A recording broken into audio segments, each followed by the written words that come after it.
Some of the content of Patriots Unfiltered may not be suitable for all audiences. Listener discretion is advised. The world's original podcast. Welcome to Patriots Unfiltered. What do you think of Caleb Williams saying, I don't care who drafts me as long as they go first? I think J.J. McCarthy's jumping Daniels. If you listen to what people are saying. That's I don't listen. Crazy. I know you don't like to hear this, but Williams was never moved off of one. I said that last No. show, and he argued with me.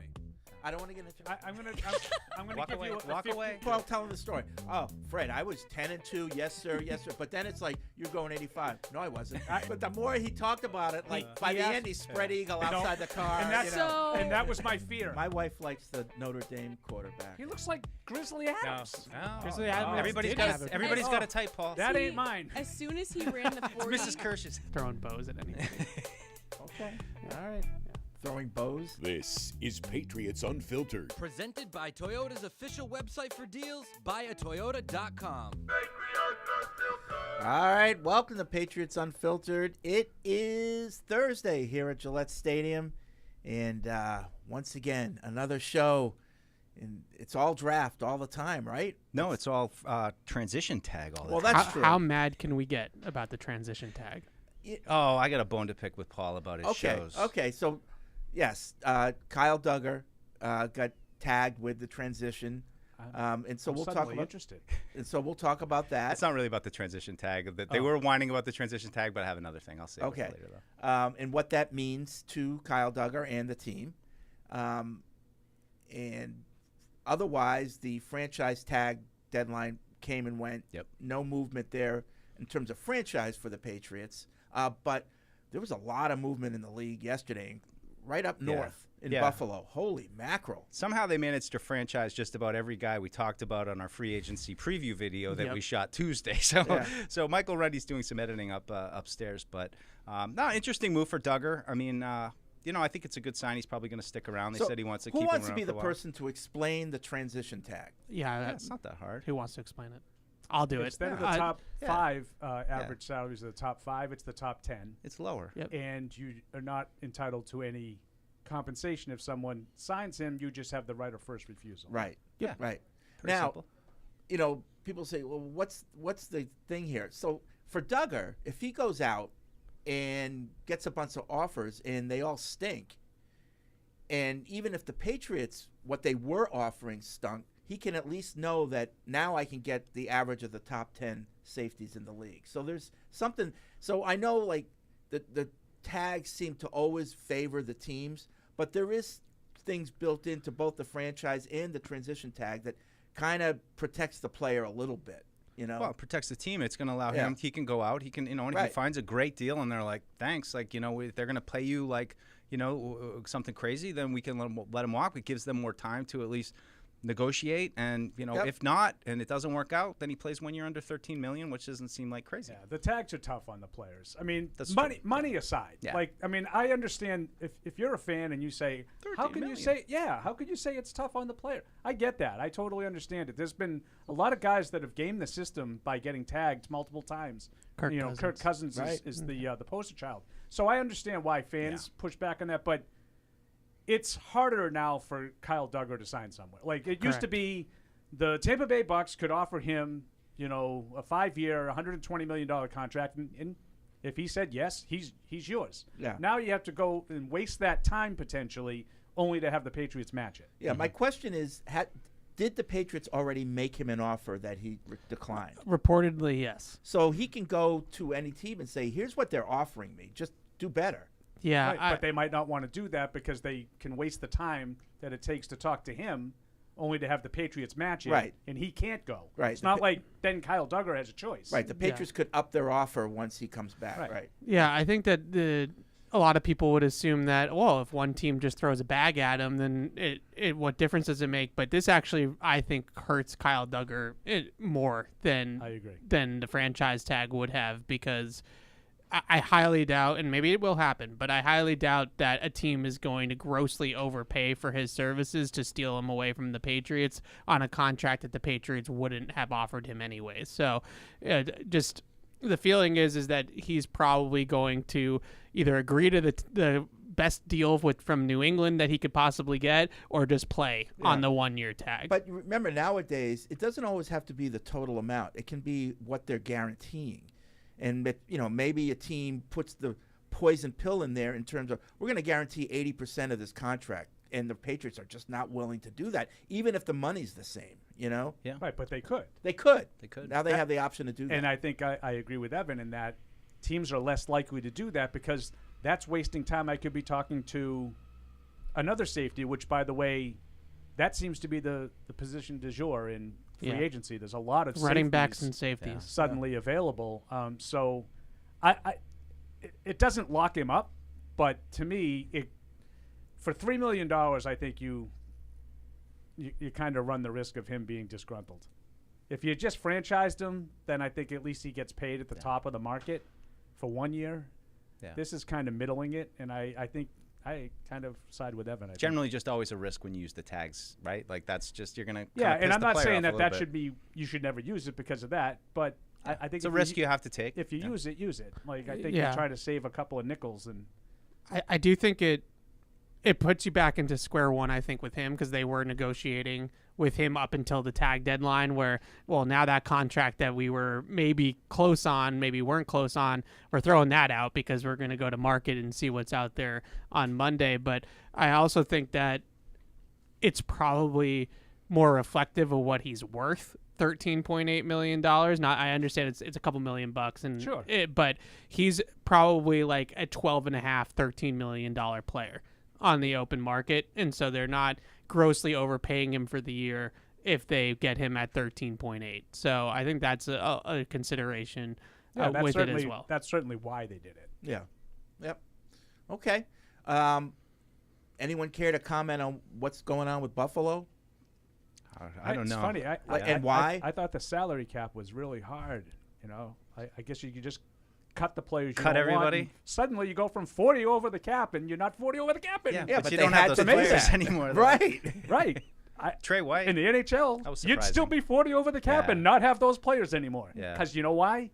That's a real cap. Oh, the NHL cap is brutal. But don't you think those are key players that they kind of cut? Like, aren't you a little bit like concerned about Poyer and Trey White? And I mean, those are guys who have been kind of their fabric of their team, and now they just have to cut a little them. bit. Mitch Morse. I think their offensive line is okay, and I think having a good center, I think there's some comfort in that.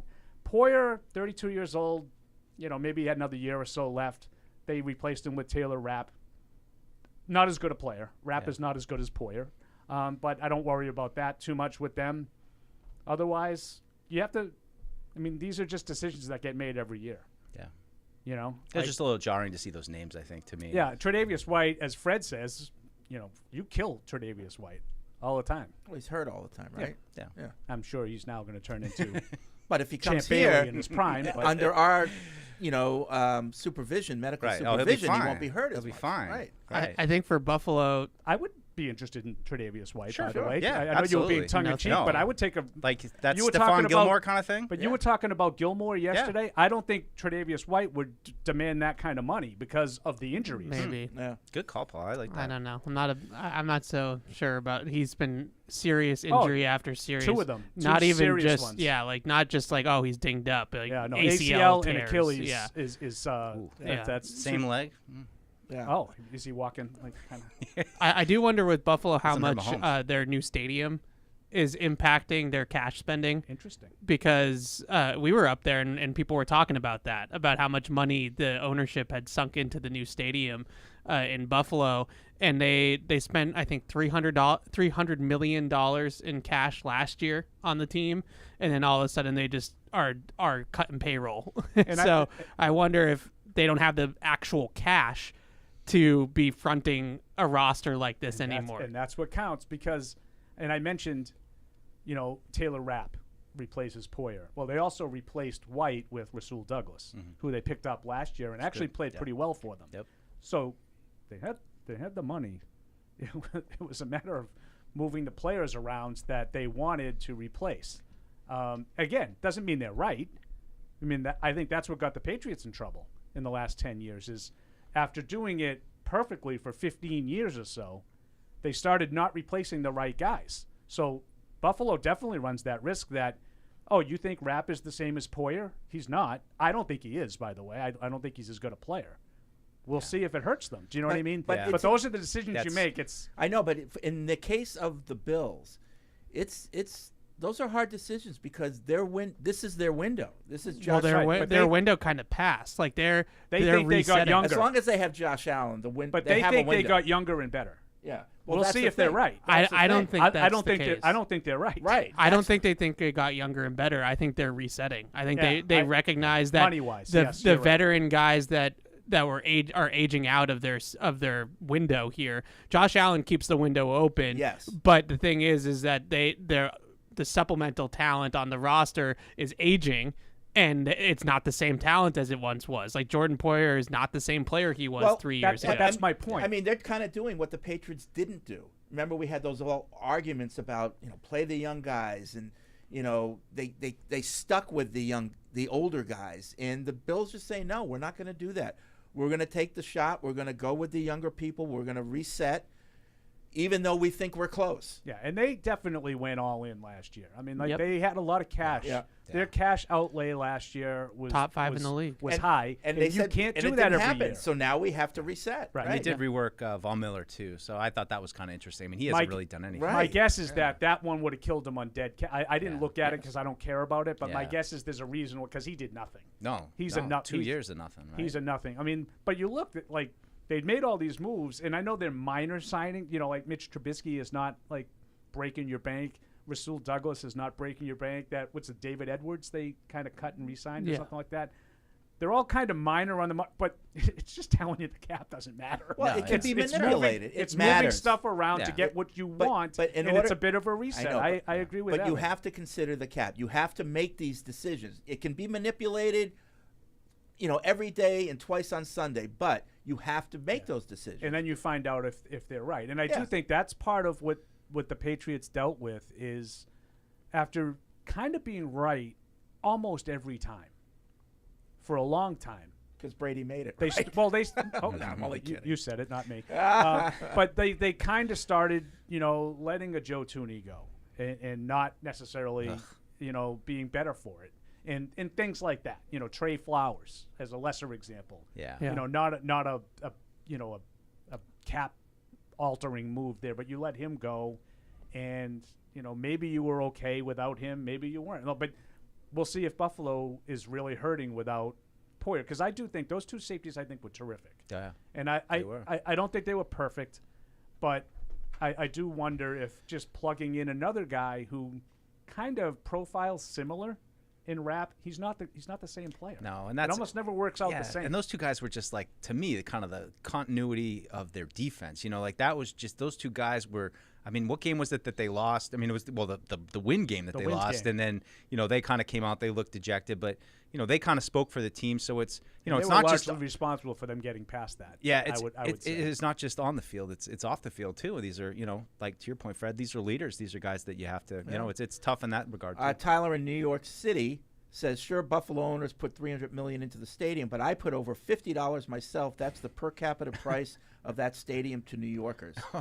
Love the lack of public money for Gillette. I would say that like Brandon Beane, I think, is recognizing that they need to turn over the roster. Like I would actually not say that this is more, and I know they didn't have the 3 Super Bowls in the first time, but this is more to me like the 2009, 2010 Patriots. Yeah. Where some of these guys, are starting to age out, and some of these guys are retiring, and now we have to turn over the roster, and then you get into the 2010s Pats. Like that, I think that this is more Buffalo recognizing we went for it with this core veteran group, we didn't win, and now here comes Josh Allen's contract, and now we have to turn it over and start again, basically. That's a great observation. Yeah. More importantly for the Patriots is are you interested in any of these guys? And there's other people around the league that have been released. I know, Evan, you were saying, cue the I've done that twice. Yeah, Elliot Wolf on the phone.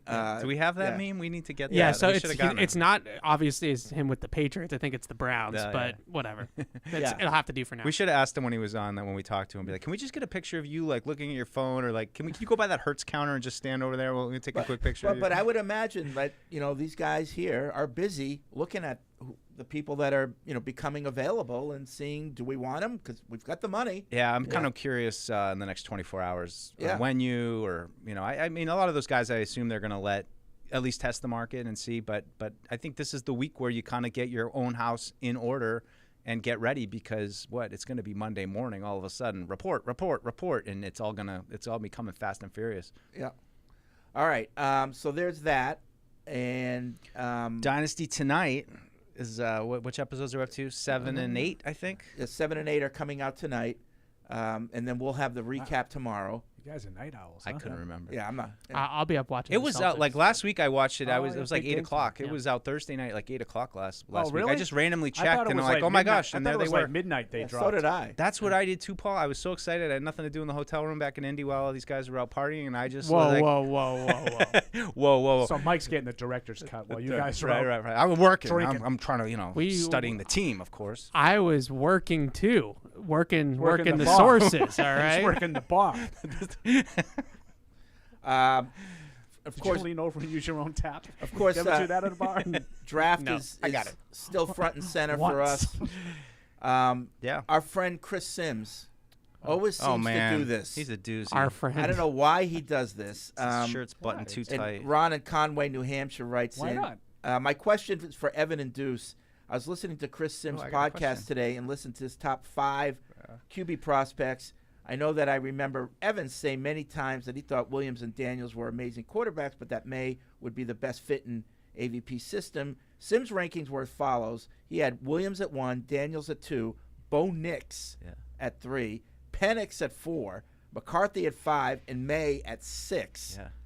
We also had Zach Wilson at number 1 in the 2020. Yeah. Oh, good callback, Well, Evan. he's also had like Brady Receipts. when he was No, playing. he had Brady low a while, yeah. You know, The anti- so he does this. I don't know Ben why, but McAdoo. he does it. What do you guys think? I think that we need to stop listening to every guy that had like a cup of coffee in the NFL's opinion about quarterbacks. Like all of them are quarterback whisperers whose opinion we should be taken seriously, even though his rankings every year stink. Was that what you were directing it toward, where you posted that pic of Drake May, just kind of like drop like boom, boom, boom, let it go and put it right in the bucket? It just, the thing about it is that, and like we all do it to an extent, but it's a long, drawn out process with the draft. And at some point, everybody gets prospect fatigue, and this guy becomes the hot guy, then that guy becomes the hot guy. And right now, Drake May is the lightning rod. Like he's the one that's taking on water for whatever reason in his stock. And I guarantee you that it's all media fodder. Like there's no team that is moving Drake May from 2 to 6 on their draft board at this point of the offseason. It's the media that's doing It just all feels this. disingenuous. It just feels like, look, everybody's kind of got the same. You need to have something to shake it up a little bit and get everybody talking. And here we are talking about but it. it like, doesn't. It makes him look dumb.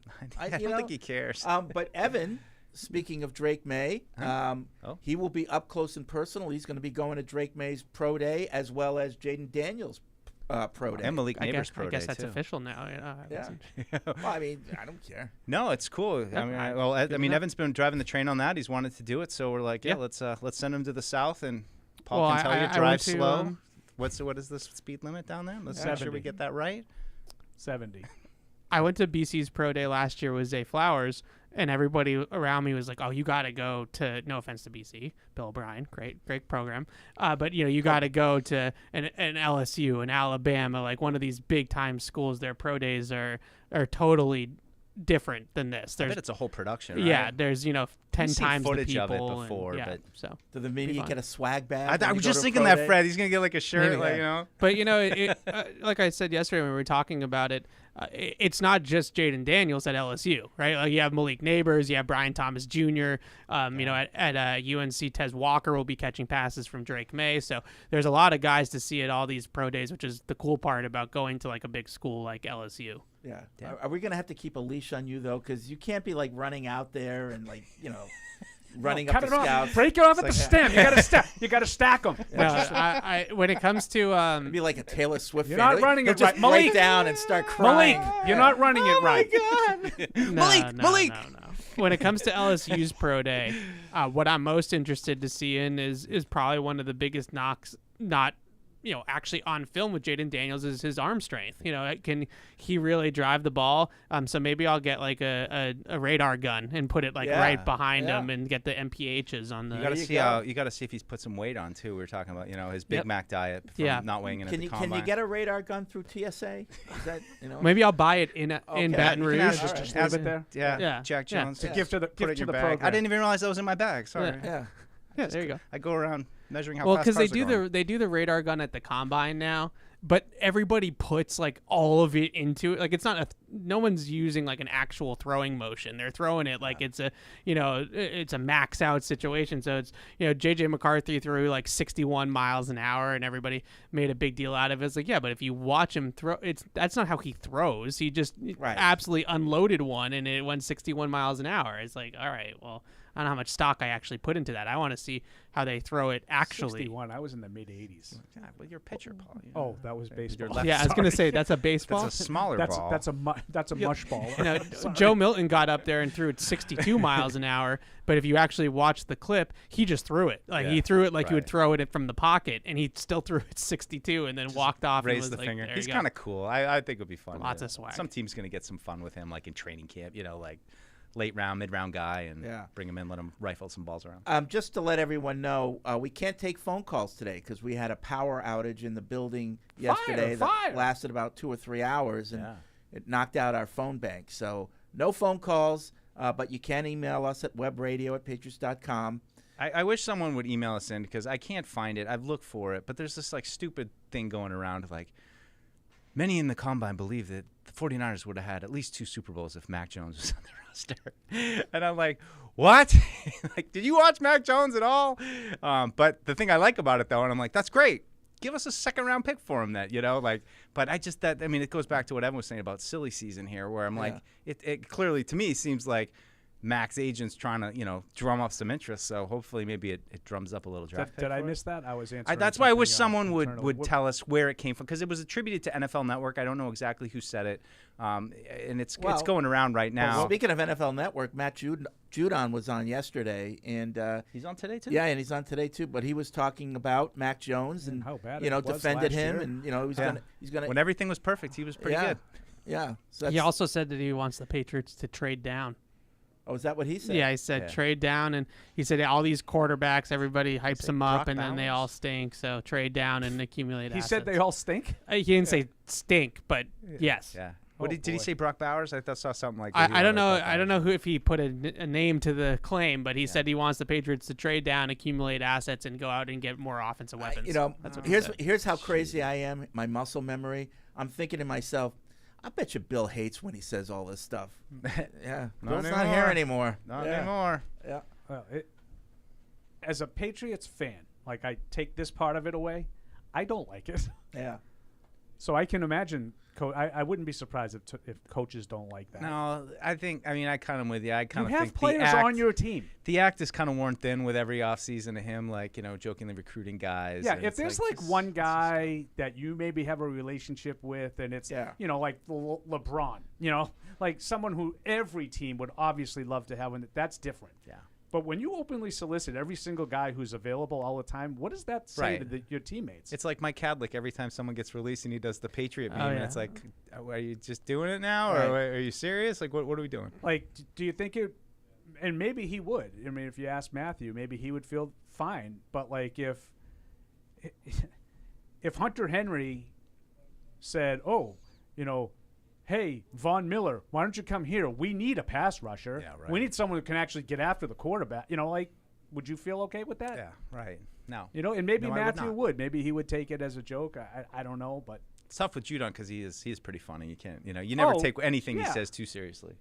Yeah, I mean, I'm just saying that if I was a teammate, why is he always looking to replace me? He's looking good though with this jean jacket, the The 80s acid wash. So where's there. Mac Jones going? I missed like the whole Mac Jones stuff. There was just like, reports from Indy were that if the 49ers had Mac Jones, they'd have at least 2 Super Bowls. And I wanted to like tweet like a picture of Patrick Mahomes to be like, yeah, right. Okay.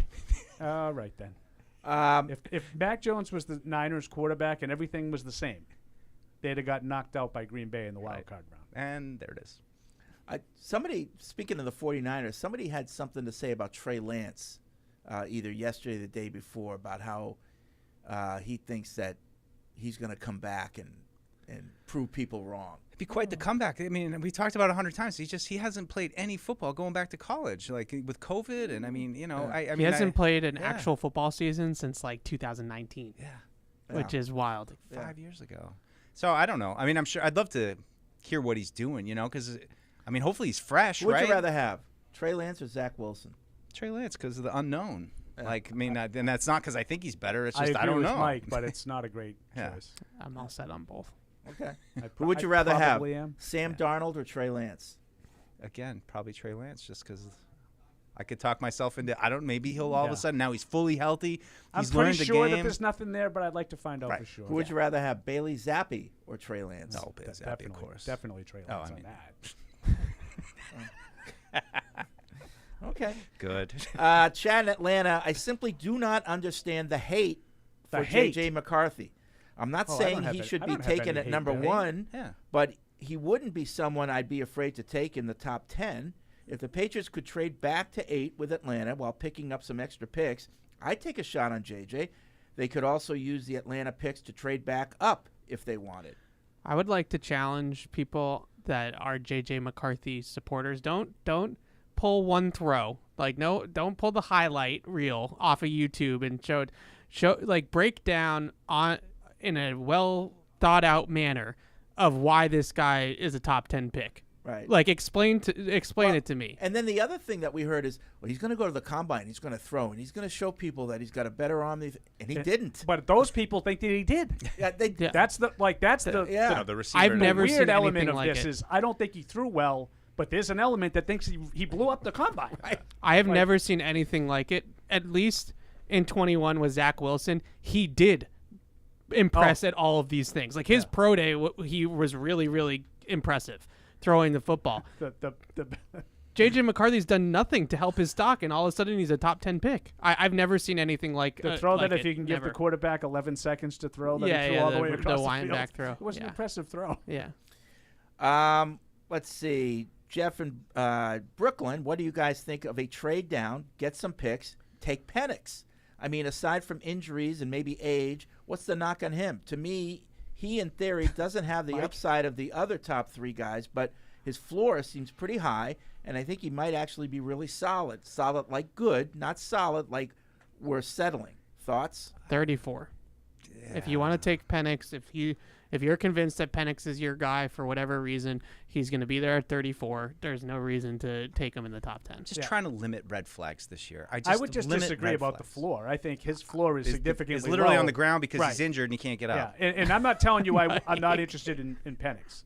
I like Penix. I said on Tuesday, I think kind of like him too. I think you can make an argument he's the best passer out of all of these guys. But you're overlooking something very significant if you think his floor is high. His floor is probably as low as any of them because of the injuries. Right. I would also say that he does not handle pressure well. Like pressure in the pocket. I'm not talking about like outside pressure. So in terms of actual film, to take the durability and the injury concerns out of it, there are reasons you turn on, the Oregon game, the Michigan game, where he did face some pressure and it's not pretty. So I don't think that he's this, flawless prospect even on film either, but he should be there, I would think, at 34 because of the injuries. I just don't see people taking a risk in the first. Do you remember when the Patriots took Dominique Easley in the first round? Yep. What was the risk? His knees. Yeah. Right. What happened? That's His floor. knees. The Yeah. floor there is that he's injury prone and he keeps getting hurt. Yeah. That's And then he walks. that's not insignificant. I'll never remember the walk when he comes in on that first day with the crowd. easily. You guys talk And about everyone this all looked the at his knees and He can't like, walk right. He can't even walk. Fred goes, he's limping now. He's like whispering to me. He could get And off it the wasn't ball though like- when he was healthy. It That wasn't was- like the football play. Like Teddy Bruschi had a limp. Yeah, he Like had his like normal Oh, gait yeah, a was no. a weird limp. gait. Dietrich yeah. Wise. Yeah. Yeah. Well, Dietrich Wise, everything is He's held just got together by arms duct and tape. legs everywhere. But his knees look like they're about to crack. Yeah. You know? Oh yeah. Yeah. No, I saw that. I saw that when he came out. I mean, but I remember being intrigued, just being like, when you watched his really good film from Florida, how quick he was off the ball, and it was like, wow, this is, there was so much conversation about with Brady, like the way you got to get Brady is up the pressure up the middle, and it was like this guy looks like he's a pressure up the middle factory. Never worked out. And I just want to go back to that J.J. McCarthy thing because I don't hate J.J. McCarthy, and I don't want to be characterized as I don't see anything there.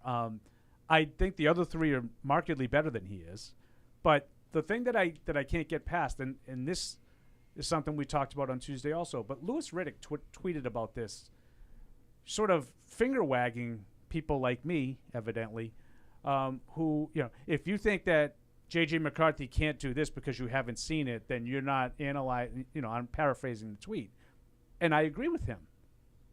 But that's why I'm kind of out on him. I've seen the other guys do it. I haven't seen him do it. Right. Yeah. Now, that doesn't mean I don't think he can.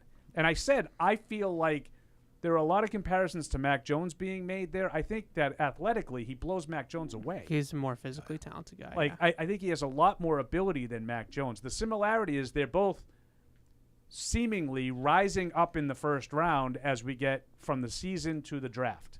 That's the similarity to me. And now, I'm not telling you I wouldn't take him, but I think the other three guys have done more and shown that they can do it. If you believe in McCarthy, you're believing in something that he hasn't shown you yet. Yeah. And that makes you right. If you're right, you're right. I totally agree, and that's the kind of guys that, I just don't feel like at this stage of where you are in a rebuild that you can afford to kind of take those chances of well, it's not really there, but we think we can get them there. I just prefer them this year, whatever position it is, to take guys that you've seen it there, it can fit. Is he going to turn out to be a great pro? There's always, you're always tossing the dice, and you don't know for sure. But and it's weird because I don't want to say that I want guys with high floors, because I think they need talent. I think they need guys with high floors and high ceilings. That's what they need. And that's where Evan talks about Penix a little bit.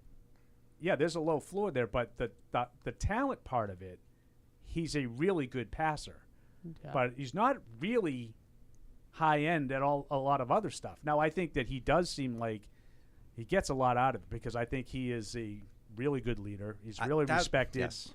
I think that for two different programs, he was the centerpiece of their success. So there's a lot to like about Penix. But Evan's right. It's not high end, quote unquote, talent. Yeah, J.J. McCarthy.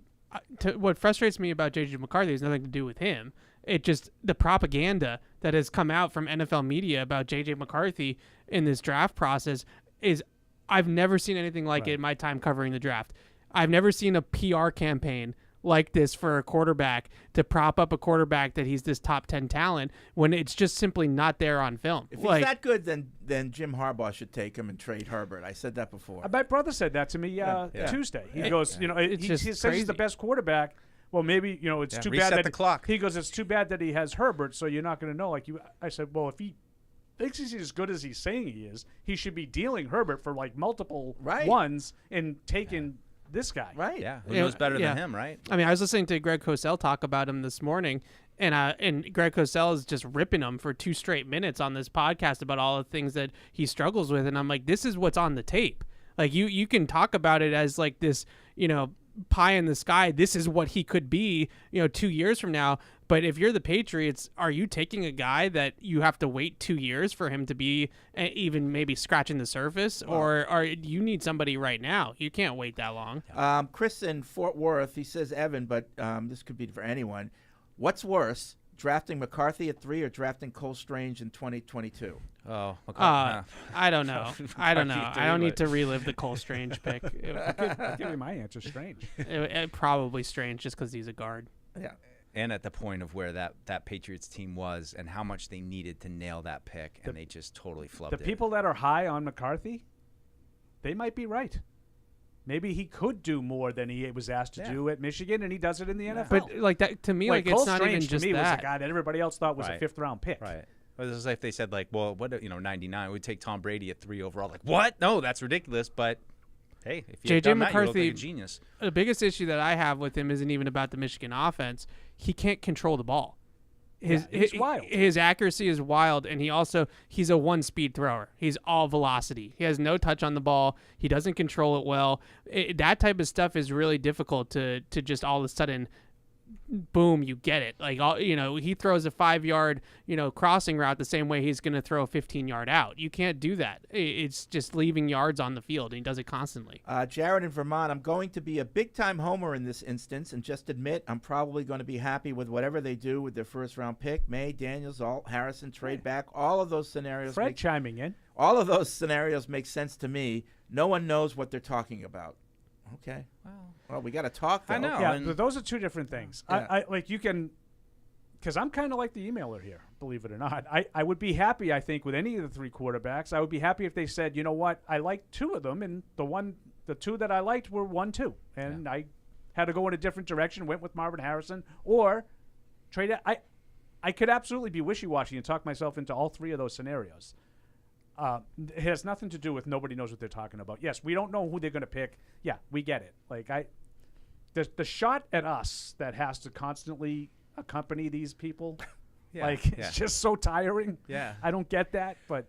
Yeah, I don't know who they're going to pick. I'm not in the meetings. Well, see what they don't get though is that we don't care. Like, it's fun, and we like looking at these guys, and it's like, oh, imagine you get this guy. Like that's. We won't fun do to any me. Like, shows. We won't do any analysis. Like, we'll just say. I just feel like we'll be back the day after the draft. It's a fool's errand. I don't know what they're going to do. I feel like that Paul's 100% right, and your boy Felger does it all the time. Whereas like the mock drafters are terrible. It's like it's not about the mock drafts. Like I could care less if my mock draft is right or not. We all know that we're just throwing darts against the board when it comes to the mock drafts. I'm obliged to tell you and remind you that if you want to see Toyota's best offers, including those not seen on TV, go to buyatoyota.com. It's Toyota's official website for deals from the official vehicle of the New England Patriots. Toyota, let's go draft J.J. McCarthy. Let me since she's talked about Felger, I got to bring this up. So this is like one of his things, and I've heard it before, but I just think he's absolutely ridiculous with the Bills boat thing and naming it 8 rings instead of 6 rings. And then I'm thinking that, and I'm imagining Paul like driving his boat with like 6 rings. I'm like, if it was Paul or like a media member with, I'm like, the guy has 8 rings. Like, he wants to call his boat what he wants, and he gets so worked up about it. Yeah. Or he takes credit for those 2 Super Bowls. Well, he takes he credit. was He's the got 8 coordinator. Super Bowls. I mean, What? He's got 6 rings. I mean, it's not like, I think there's a million things to kill Felger about. That's not one I can do. Every draft season, Felger attacks me and Barth like personally because he knows how much we get into the draft. I like that. and he knows how much we get into the draft. I didn't know that. And he points and makes fun at us because they do the Felger and Maz big board, and his hit rate's just as good as our hit rate, and yada yada yada. So every draft season, I pull my hair out listening to them.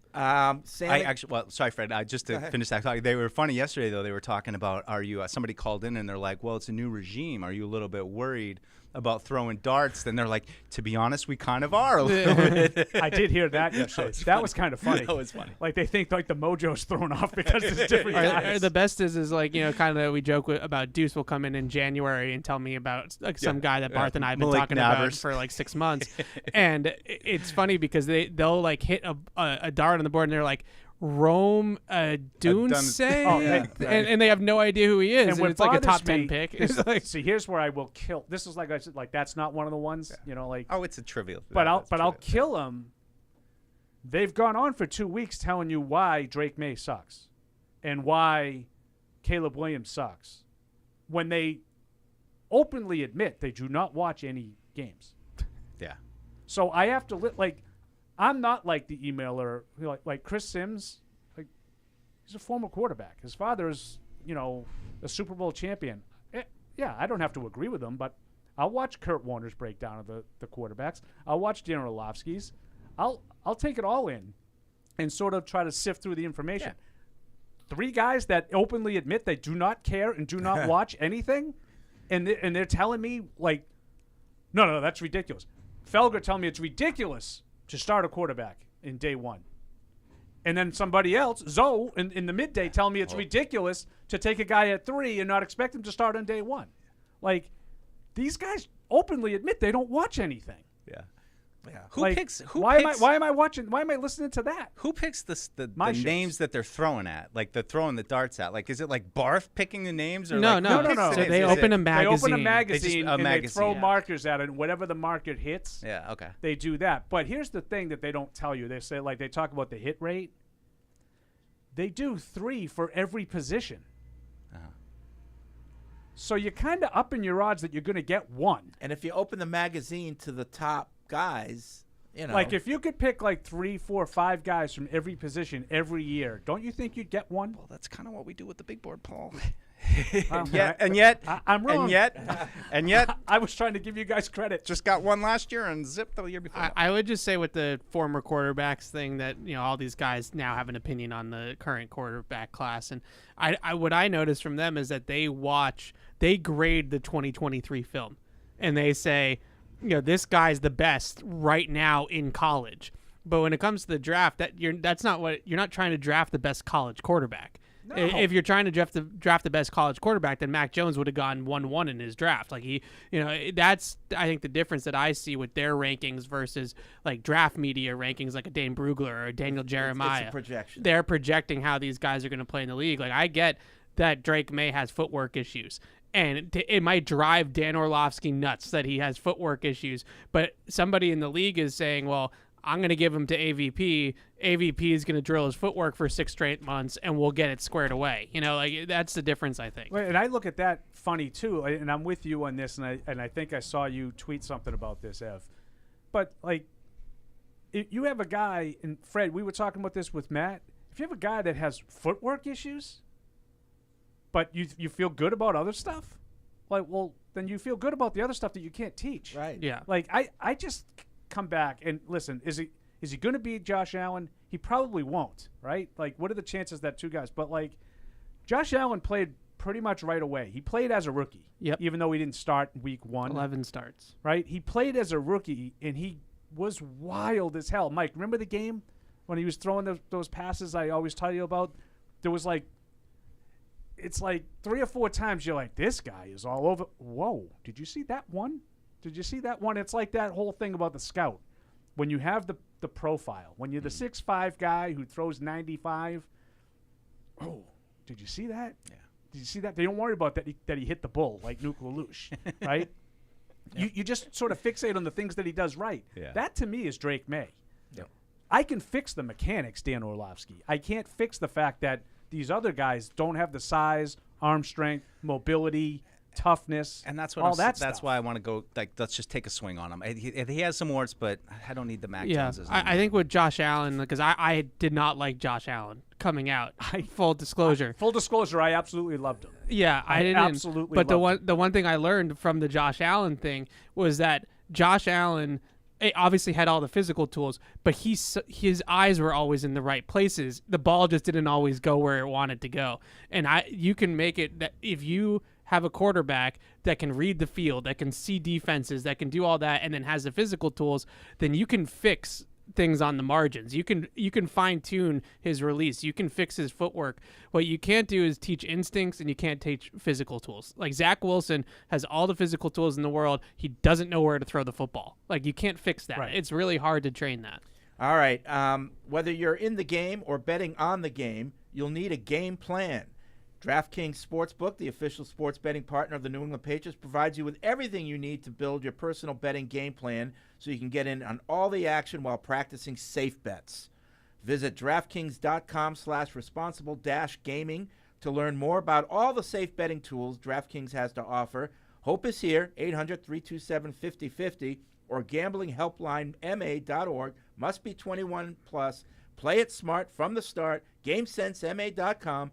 Physically present in Massachusetts. See DraftKings.com/responsible-gaming for details and state-specific responsible gaming resources. And you know what? It's never a gamble when you're buying a Toyota. So if you want to see Toyota's best offers, including those not seen on TV, go to buyatoyota.com. It's Toyota's official website for deals from the official vehicle of the New England Patriots. Toyota, let's go eat food because Paul's Food's here. Isn't it time to get exactly what you want? Welcome to Red Hot Deal Days from Verizon, where you get your pick of our best deals. like My Plan, where you can pick the perks you want and save on every one. For limited time, bring your own phones to a Verizon store and you can get My Plan for our best price ever. Get exactly what you want in your phone plan and only pay for what you need. Bring your phones to your Verizon store today and get My Plan. These deals won't last. It's your Verizon. As I think back over the past few seasons, I wanted to thank my most trusted game day teammate, Tostitos. As I recall the last-minute grocery runs and late-night dishwashing, the salty defeats and spicy victories, I realized it was all thanks to my teammate, Tostitos. It was always you, Tostitos. Team up with Tostitos, the official chip and dip of the New England Patriots. What's up, everybody? Patriots linebacker Matt Judon was on Good Morning Football. He talked about his recovery from his bicep injury and impressions of Judon Mayo as head coach. Let's have a listen to what he had to say. All right, start with your 2023 season. Off to a hot start. Your season was cut short, though, with your bicep injury. You said you haven't played since week 4. Your body feeling great now. Take us more into that. How's the comeback going? Well, comeback going good. You know, me and my trainers, Nick and Dan, and Dallas, we just working hard to get back all the strength and flexibility, and we're there now. It's been a long time, and so for that, I'm doing really well. So let me ask you. People say, like, when an Achilles happens, they, like, have that feeling roll up the back. What does a bicep injury feel like when you suffer? I felt like a rubber band hit me. Oh. Yeah, pow. In your arm, shoulder? Really just like right where it happened. Yeah, attachment to hip. So, and I was like, dang, it's really hurting. Yeah. For a minute, and I was like, oh, I can't really like bend it. You can't move because you can't pick your arm up at all. Yeah, I can't bend it. Oh. And then the worst part is like trying to get the pads in Jersey off. Oh. They cut them? No. Really? We still took it off. I think if it's like broke or dislocated, they do it, but that's like it's your biceps sucking up. So we took it off, and then like obviously I had to shower, so I was like showering, then couldn't use my right hand, so I was all lefty, and then it was kind of hurting. But after that, you know, got to surgery, and it started healing really fast, and I was trying to come back. I ain't get to come back this year, so I got a lot in store next year. There you go. There you go. Patriots got to do some healing, you know? I mean, you know that. Let's start with Belichick, though. You played for him for 3 years. What was it like when you finally heard, like, coach is leaving? Belichick was a great coach. I looked up to him. I think he one of the best to ever do it, and at the clip that he did it in the high level IQ that he had, it was amazing to learn from him. But I think just with him leaving, I think it's just new energy and new life in the building. You know, sometimes it's just time, and I think it was just kind of one of those times. And I think with the hire of Mayo and bringing in somebody that's been actually there for those years, that kind of understand player perspective and coaching, and also how Coach Belichick actually ran the system. I think bringing somebody like that instead of somebody that's outside that didn't know at all kind of helped us. It kind of helped us because I think Mayo seen it going one way, and he kind of trying to get it to go a different way. And so right there, we got a new life, we got new, you know, expectations, and right now we all getting healthy and all getting back right. But I think when we start, we all gonna try to kind of run through a wall for Mayo just because he always had our back throughout everything that we go through. We always kind of would go talk to him, and he would understand. He'd be like, all right, I'll talk. I had this kind of talk. I had this kind of talk. And then he would come to us and also just talk to us. It's interesting because the Patriots for 23 years, Belichick and Brady, and now it's this different era, and it's Mayo, and the vibe. You're talking about how his press conference was so different than any Bill Belichick press conference. Mayo gets up there and he immediately is like, okay, ask me questions. He's smiling, he's laughing. Do you feel, I would say, a light in this building right now? Like, do you feel like it's a little lighter and it's a little less heavy? And disciplinary. I don't want to say disciplinary because I think Mayo's quite disciplined. I mean, just No days off. No days off. Yeah. No windows. Yeah. Like, does it feel a little different? Yeah. But that's who Mayo is as a man. He let his personality shine. He let who he is be up front. I think Coach Belichick was like that too, but he was like that behind closed doors because he didn't want you to portray him in a certain way. And Mayo is like, well, this is who I am. This is who I've always been. I've been in the media before. I had highs and lows in a game of football before. Y'all talked to me. I've been in the media. I've had to do the personnel conference with that. All the coaches do, and that's how he always was. He said, "Okay, I'm gonna speak my mind. I'm gonna say what I need to say, and then that's gonna be it." And so that's who he is. He's gonna laugh. He's gonna joke with you, but he's also gonna discipline you too. I don't think like he's a soft guy. Like he was top 10 for a reason. Like he's not soft, and he's also a leader of men, but he just does it in a different way. It's just like you said, it's just a new vibe. Yep. I mean, you have to consider, like, those two guys are allowed to be that way. Like, Belichick came out and emerged from a completely different coaching era where that was the norm. It was like you show your smile when the door is closed and, like, it's only for a flash. Like, Judon, in this new age of, like, he was a player and he was around these guys. Like, I think he just equipped himself as a different type of head coach. Yeah. And I think, like, when Coach Belichick started, media wasn't like that big. Right. Yeah, it wasn't that big, and media wasn't always around, and a camera wasn't always in your face and stuff. And you can kind of hide some stuff and kind of sweep some stuff under the world. And now it's not like that. Right. Now it's not like maybe your starting quarterback might have a camera crew with him at all times. And so I think Mayo is just adapting to that. He's adapting to that. Everything's going to be new for the first 365.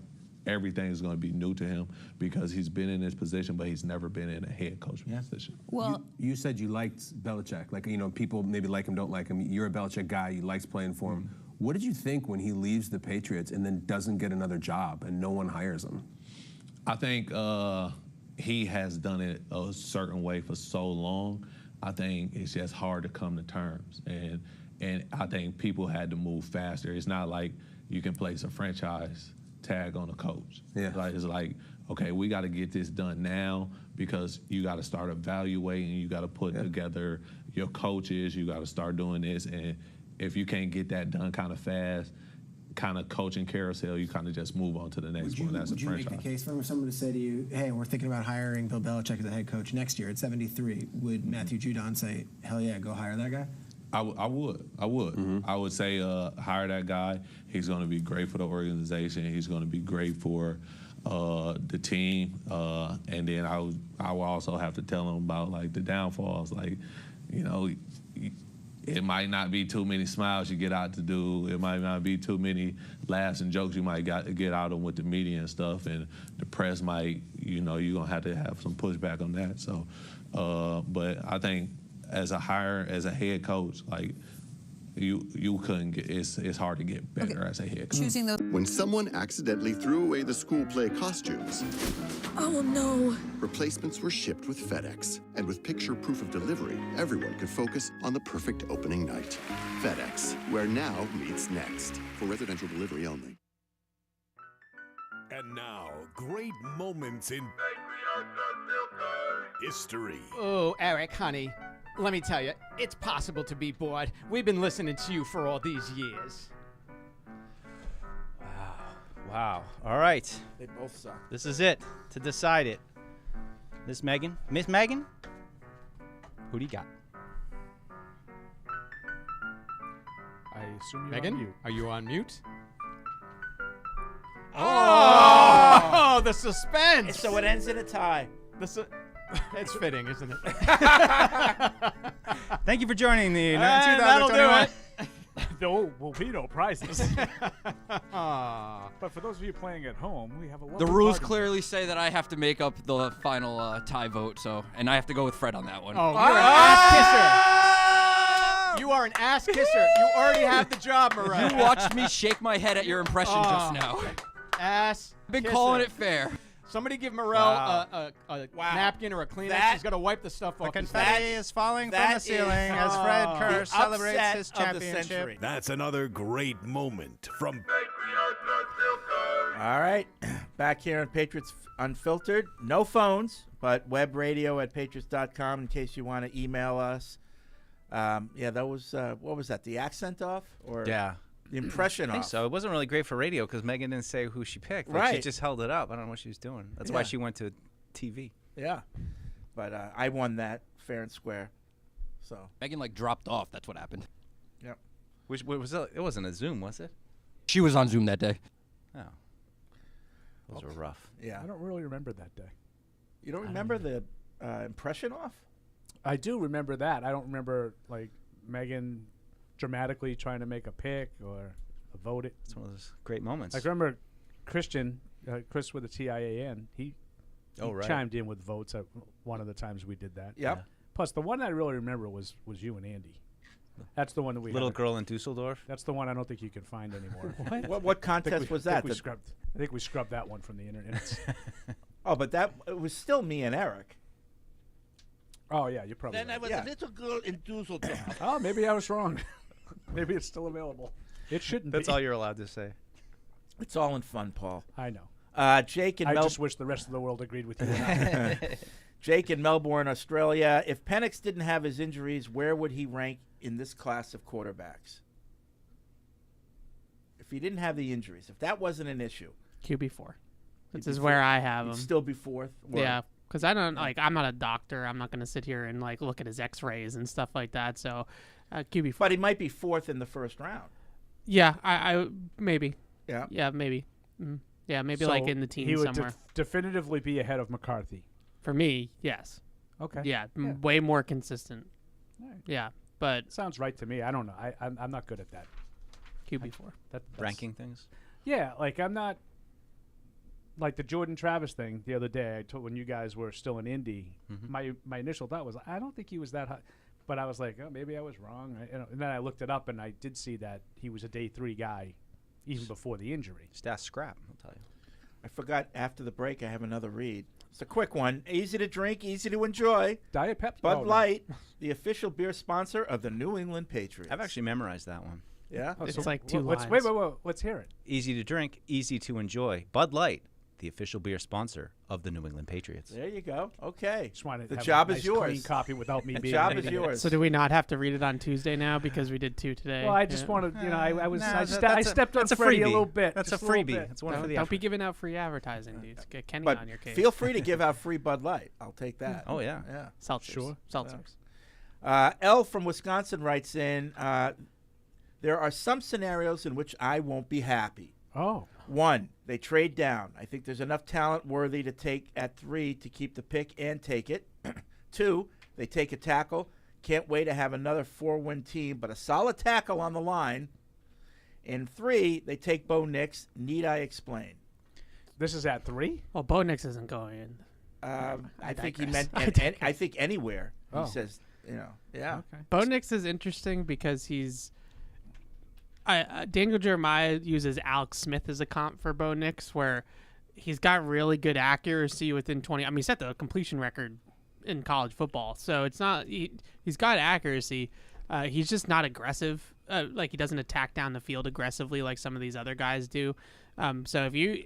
It's not the Patriots. That's not the right team for Bo Nix. But if you're a team that has a lot of the Niners-ish model that has a lot of the pieces and all he's got to do is distribute the ball to them, then you could do worse than Bo Nix. Do you think the signs will be pointing towards what they'll do with a trade down, just based on how they kind of address the quarterback position? Because I just it's hard to believe if they just have a seat warmer, they go and get a Jacoby Brissett kind of a guy that they wouldn't take a quarterback at 3. If they maybe make a little bit more of an investment in the quarterback position, that might point more towards trade down. But it's hard to see them sign Jacoby Brissett and then draft Bo Nix in the second if he were to Depends fall on the term there, too. If they signed a guy for 3 years, if they signed Baker Mayfield for 3 years, then you'd be like, well, they could probably trade down. They're kind of telling you that they're comfortable if he's the guy for a little while. So you trade down and get a Doomsday or somebody lower 10, and and then you're looking at next year we got an extra first round pick, and It'd be tough to swallow, but I think I could do it if it was executed correctly. And the trade down,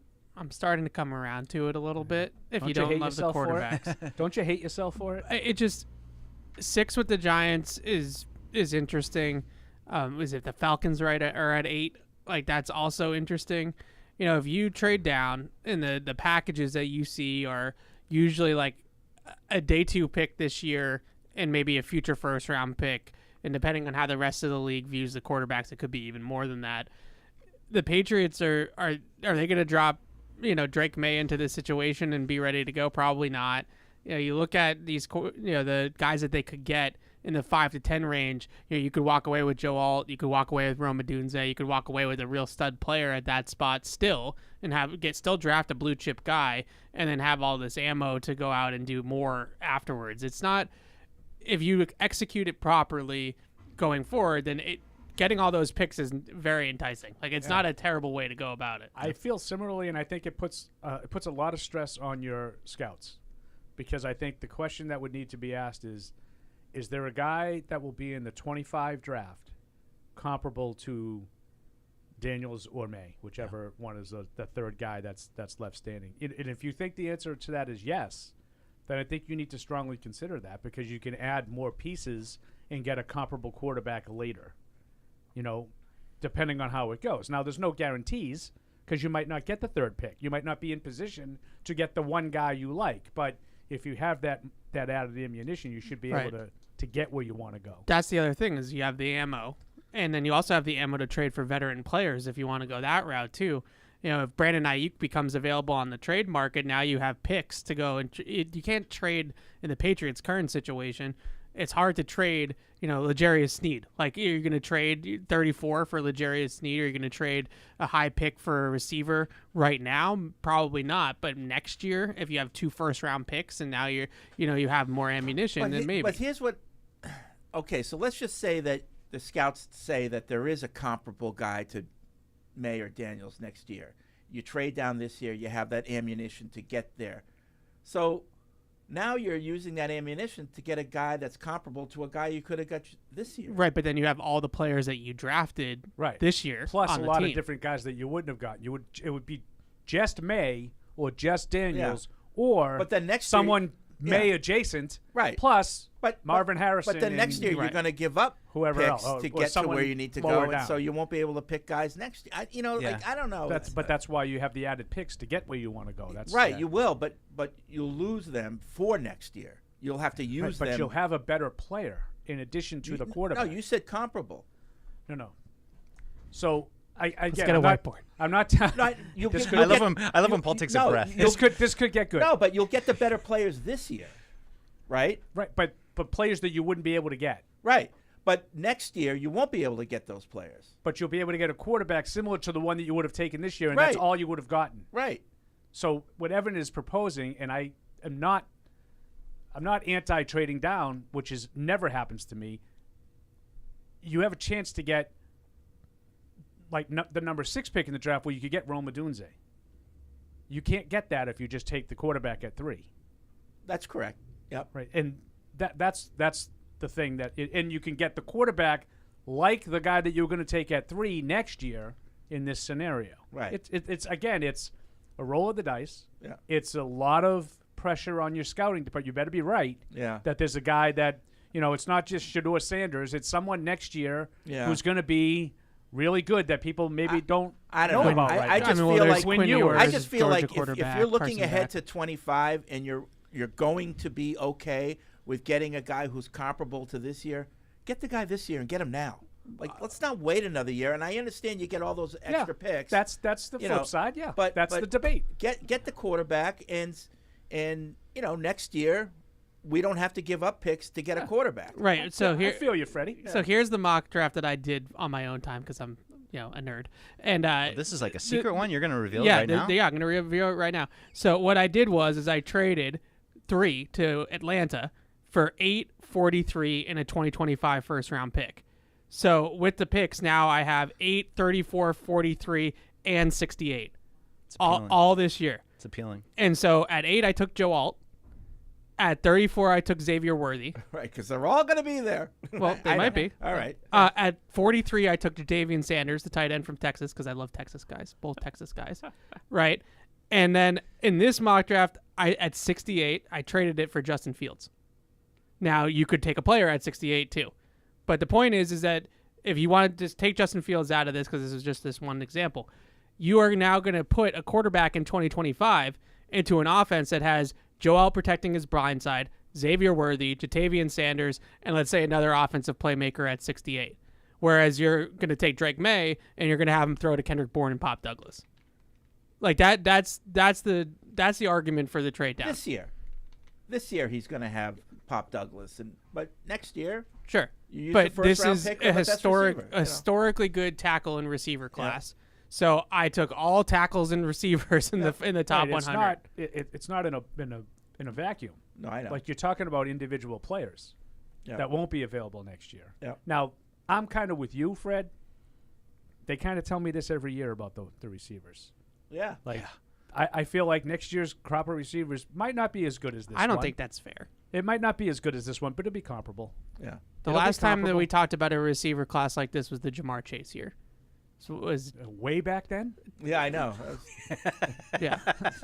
Just like, but doesn't it seem like in college more and more of these classes have good receivers? Like you're getting really good receivers in the second round consistently now. But I would say that the Jamar Chase year also was at the top. Right, yeah, Jamar Chase, Devontae Smith, those guys at the top. Those are elite. But this class goes through the top 125 picks. Like you're gonna get guys on day 2 in this class that last year would have gone on day 1. You know, a guy like I mentioned I took Xavier Worthy at 34. Xavier Worthy is the number 1 receiver in the class last year. You know, so that's the difference in this class. The depth is the difference. You know, there's guys on day 2. You know, I'm going through them all now. You know, a guy like Xavier Legette is a stud that's going to be potentially on the board for the Patriots in the 3rd round. Like there's a ton of them. There's probably going to be like 20 receivers taken in the top 100. Bronson in Salt Lake City. So say we take QB in the 1st round. Seems like you guys are set on taking a tackle in the 2nd round. I don't watch a ton of college football, but I'm watching the Combine and a bunch of YouTube videos. If Ladd, Legette, or Walker are there, do you take any of them? I know you aren't high on Keon and don't think AD will be there at 34. I have no idea who he's talking about. So do you take any of those guys and go after a tackle in the 3rd and maybe Smith or another tackle in free agency? My hopes are we also re-sign Duggar and Mike and then hopefully go get someone like Ridley and Byard. And do you think we have enough money to go get all those guys? I'll just jump in and say I just think that what Evan just laid out, the depth of the wide receivers is better. And once you get past like 30, the tackles fall off a cliff, and you're talking about real developmental guys. So that's why it feels like tackle in the crosshairs for that early 2nd round pick. Yeah, the tackle class, there are some guys that you can get maybe at 68 or even in the top of the 4th round that are high floor. I hate using that term, but like high floor players like a Roger Rosengarten from Washington, for example, who's their right tackle. Like I think he's going to be a solid NFL pro, but is he going to be like a stud tackle at the next level? Probably not. Whereas at 34, that's really where it stops, where this is a day 1 plug and play, you know, don't touch him for 10 years type of guy. Once you get past that, you're more talking about Jags, guys that you get every year. When you talk tackle, you're talking both sides, right? For the most part, like there are it does get a little bit more right tackle heavy once you start to get into the 30s. Obviously, like the left tackles are going to go higher, but you know they're both sides. I would say, you know, obviously Alt and Fashanu are left tackles, and you know then there's a guy like J.C. Latham from Alabama who's a prototypical right tackle. So it does go on both sides. Let's see. Alex says, does anyone else feel like Joe Milton gives off a Josh Allen type feel? I know Allen was a higher ranked prospect than Milton is, but they both have elite arm strength. Milton is bigger than some of the tight ends in the league. Running ability with the similar frame, but just more athletic than Josh Allen. Why not take a 2nd quarterback in this draft? And if they do, would you want Milton or someone else? I think it would be good for camp to have some competition as well. That's what I just said. I think Milton will be fun for somebody in a camp. Sure, I mean, I'd take him here, depending on how it all plays out. I don't know if they're down with the double dip, but no, I always like those guys that, you know, have like a couple interesting traits that would be for some fun in the summer, even if they're not going to really play during the season? Why not? I think Milton is interesting. He didn't play very well. No, last year. No, or really, and that in was college. Yeah, like, well, but that was his big chance. Like, yeah. Hooker got hurt. He, the year before he was done. So it was Joe Milton's show. That was a pretty good team. Yeah. Tennessee had sort of been coming on a little bit, and I don't know. I kind of understand what Mike is going, and I sort of put myself in the Bob's Discount Furniture studio, and I was like, wouldn't mind watching this guy in the third quarter, fourth quarter of a preseason game. Incomplete, bomb. I'm not he can throw the ball 80 yards. I'm not a big fan of the double dip in the same draft, though. Like the whole RG3 Kirk Cousins thing, I think is so overblown. Yeah. If the guy you pick, suffers a catastrophic knee injury, it worked out great that you had a guy that you picked, and he turned out to be pretty good in the fourth round. But otherwise, I think it kind of represents a wasted pick. I would say Joe Milton is more Anthony Richardson than he is Josh Allen. I think Josh Allen is in a different stratosphere as a prospect coming out than Joe Milton was. But I look at Joe Milton as like a discount store brand version of Anthony Richardson. Same measurables, arm strength, all that kind of stuff. It's funny you brought up Richardson. We're watching NFL Network, and they have like these free agent showcase games, and they're doing one for Jacksonville right now with Calvin Ridley. But Richardson's playing, and it just don't feel like you got a real sense of right. If I was the Colts, work or not? If I was the Colts, I would take Joe Milton in the third on day 3 because and have two guys. It's literally to me they're carbon copies of each other. Just Joe Milton's not quite as polished as Anthony Richardson is, and if Richardson gets hurt again, then you have the same exact quarterback backing him up. Anakin from Tatooine writes. Nice. I hate sand. Well done. I hate that I'm on a podcast coarse and with it hurts dorks. my skin. Well, his email is Darth Skeptical. Oh, okay. So I don't know. He doesn't want to give his real name. But anyway, isn't it a bit disingenuous to say JJ sailed throws in the combine when the wide receiver he was paired with ran the wrong routes in those instances? The wide receiver never made it to the cones he was supposed to be at for those out routes. Few quarterbacks overthrew on the deep passes, but that's expected. I would give JJ a chance.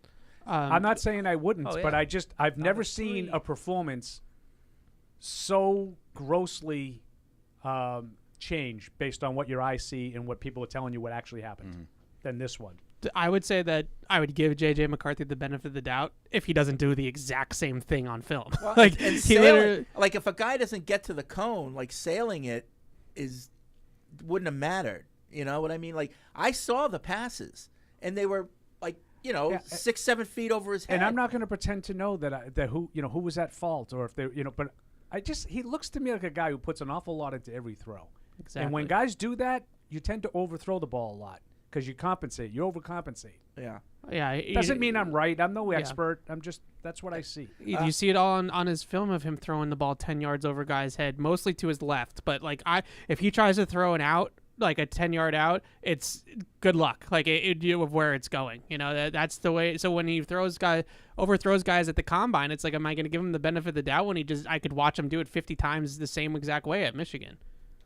Tom in Somerville, why are you all so quick to dismiss Chris Sims' rankings? I'm not. I want to state for the record, I don't dismiss.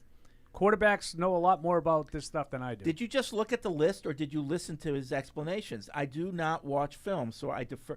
Excuse me. Another safety, by the way. I defer to people who do watch film, like Evan and Sims. Sims' track record has more hits than misses. No one is perfect in player evaluations. I challenge Evan to take a few minutes to look at Sims' analysis of the quarterback and detail where he disagrees rather than just completely dismissing his opinions. I don't completely dismiss his opinions. I just think he's wrong. And I have an opinion like he has an opinion. I mean, he can have an opinion. I just think that when you looked at the 2021 quarterback class and you put Zach Wilson as the best quarterback in that class over Trevor Lawrence, I'm going to be a little bit skeptical that now I'm supposed to believe you. And it's just consistent with him. It's just that he always has something like, what? Yeah. He's always that guy. He always is, no matter what. Even when it goes back to Brady. He's also the guy that for years told you that Brady wasn't that good. Right. Yeah. And that's so. And in 21, he also had Kellen Mond rated higher than Justin Fields coming out of college. So it just, I get it. Everybody has their own opinions. Everybody is entitled to them. But I'm just you got to have some sort of a track record for me to start to trust you. I think he had one good class. And I don't dismiss him. I don't dismiss any. I try to use it all. Like I'm not a scout. I'm not a personnel guy. It's not what I do for a living. I try to watch a little of these guys, and then I try to listen to how they're talked about by guys that did play and guys that do make these decisions. Daniel Jeremiah is a guy who has been in personnel departments. I do listen to him a little bit. Me too. I value his think, opinion the most. I think all of these things are part like Bill used to say, the mosaic. When you put it all together, I don't just say Chris Sims is the guy I like. No, I don't think you can do that. I just think it's interesting to see how one guy thinks so differently than another guy. Yeah, Daniel Jeremiah is the best. Yeah, He's well, one real I quick respect the along most. those lines, a little, we're doing this Patriots Draft Countdown podcast now. We've kind of taken those positional previews and put them into that, and we lined up Daniel Jeremiah today to talk to us. So those will be coming starting next week on Wednesday. So we'll be pumping those out. We're looking forward to talk to him. Yep. Brandon in Pennsylvania wants our opinion on the possibility of, let's say we draft a quarterback in the first round and we keep Mac Jones, and Mac Jones outperforms this quarterback, then also plays better. What happens then? That's bad. Do we That's play bad. Mac or play the first-round quarterback? I think you got to get rid of Mac if you're going to do the George. I don't there's a think couple this- of reasons you should get rid of him. I But mean, I will play along because I like to play. I like to play. I think you'd play Mac, but I don't think there's any chance that Mac Jones is a Patriot come training camp. Yeah, you can't do that. But if he plays better than the guy, I think then you wait till the guy's ready. Yeah. Because that means the other guy's playing really bad. Sorry, I've seen Mac Jones for 3 years. and like to your point, Paul, like what's worse? Is it, I mean, just generally speaking, that you go sign Jacoby Brissett and you pay him new money to be that guy, or that Mac actually turns it around and now you're already paying him on a rookie deal? This isn't new money. You have No, to I get think him, he's talking about with a rookie. No, I know, but then like if he, like you're not going out and now we're drafting a guy and spending guy. You're not spending on the free agent anymore. You're using Mac as the bridge, which you already have on the roster. Right. So, in all fairness, just to Mac, you got to get rid of him. Like if you're Mac's agent, like you aren't should be out there saying that the please? 49ers would have 7 Super Bowls by now. I'd be very surprised if they're not working with that right now. Yeah. And trying to figure out what makes sense. Now they might wait till free agency to see if they actually can land a guy. Because you could say Jacoby Brissett or Gardner Minshew. Go somewhere else. Doesn't mean you're going to get them. Yeah, I mean, I feel for the kid, and I think the Patriots should just do him a solid, and whatever you want to give me, I'll take. Don't hold out for a fourth if someone's giving you a seventh or whatever. Just move him. What? Fourth. I'm saying, like, first round. Don't hold out for that is what I'm saying. 2 1s or it's a non-starter. I wouldn't trade Jimmy Garoppolo for 4 number 1 picks. The conversation though about should the quarterback start right away if they draft a guy, I didn't realize like how people have opinions on that. Like it's a very polarizing Bill topic. Walsh had opinions on it. He wrote a book about it. Yeah, very polarizing topic, which surprises me. I just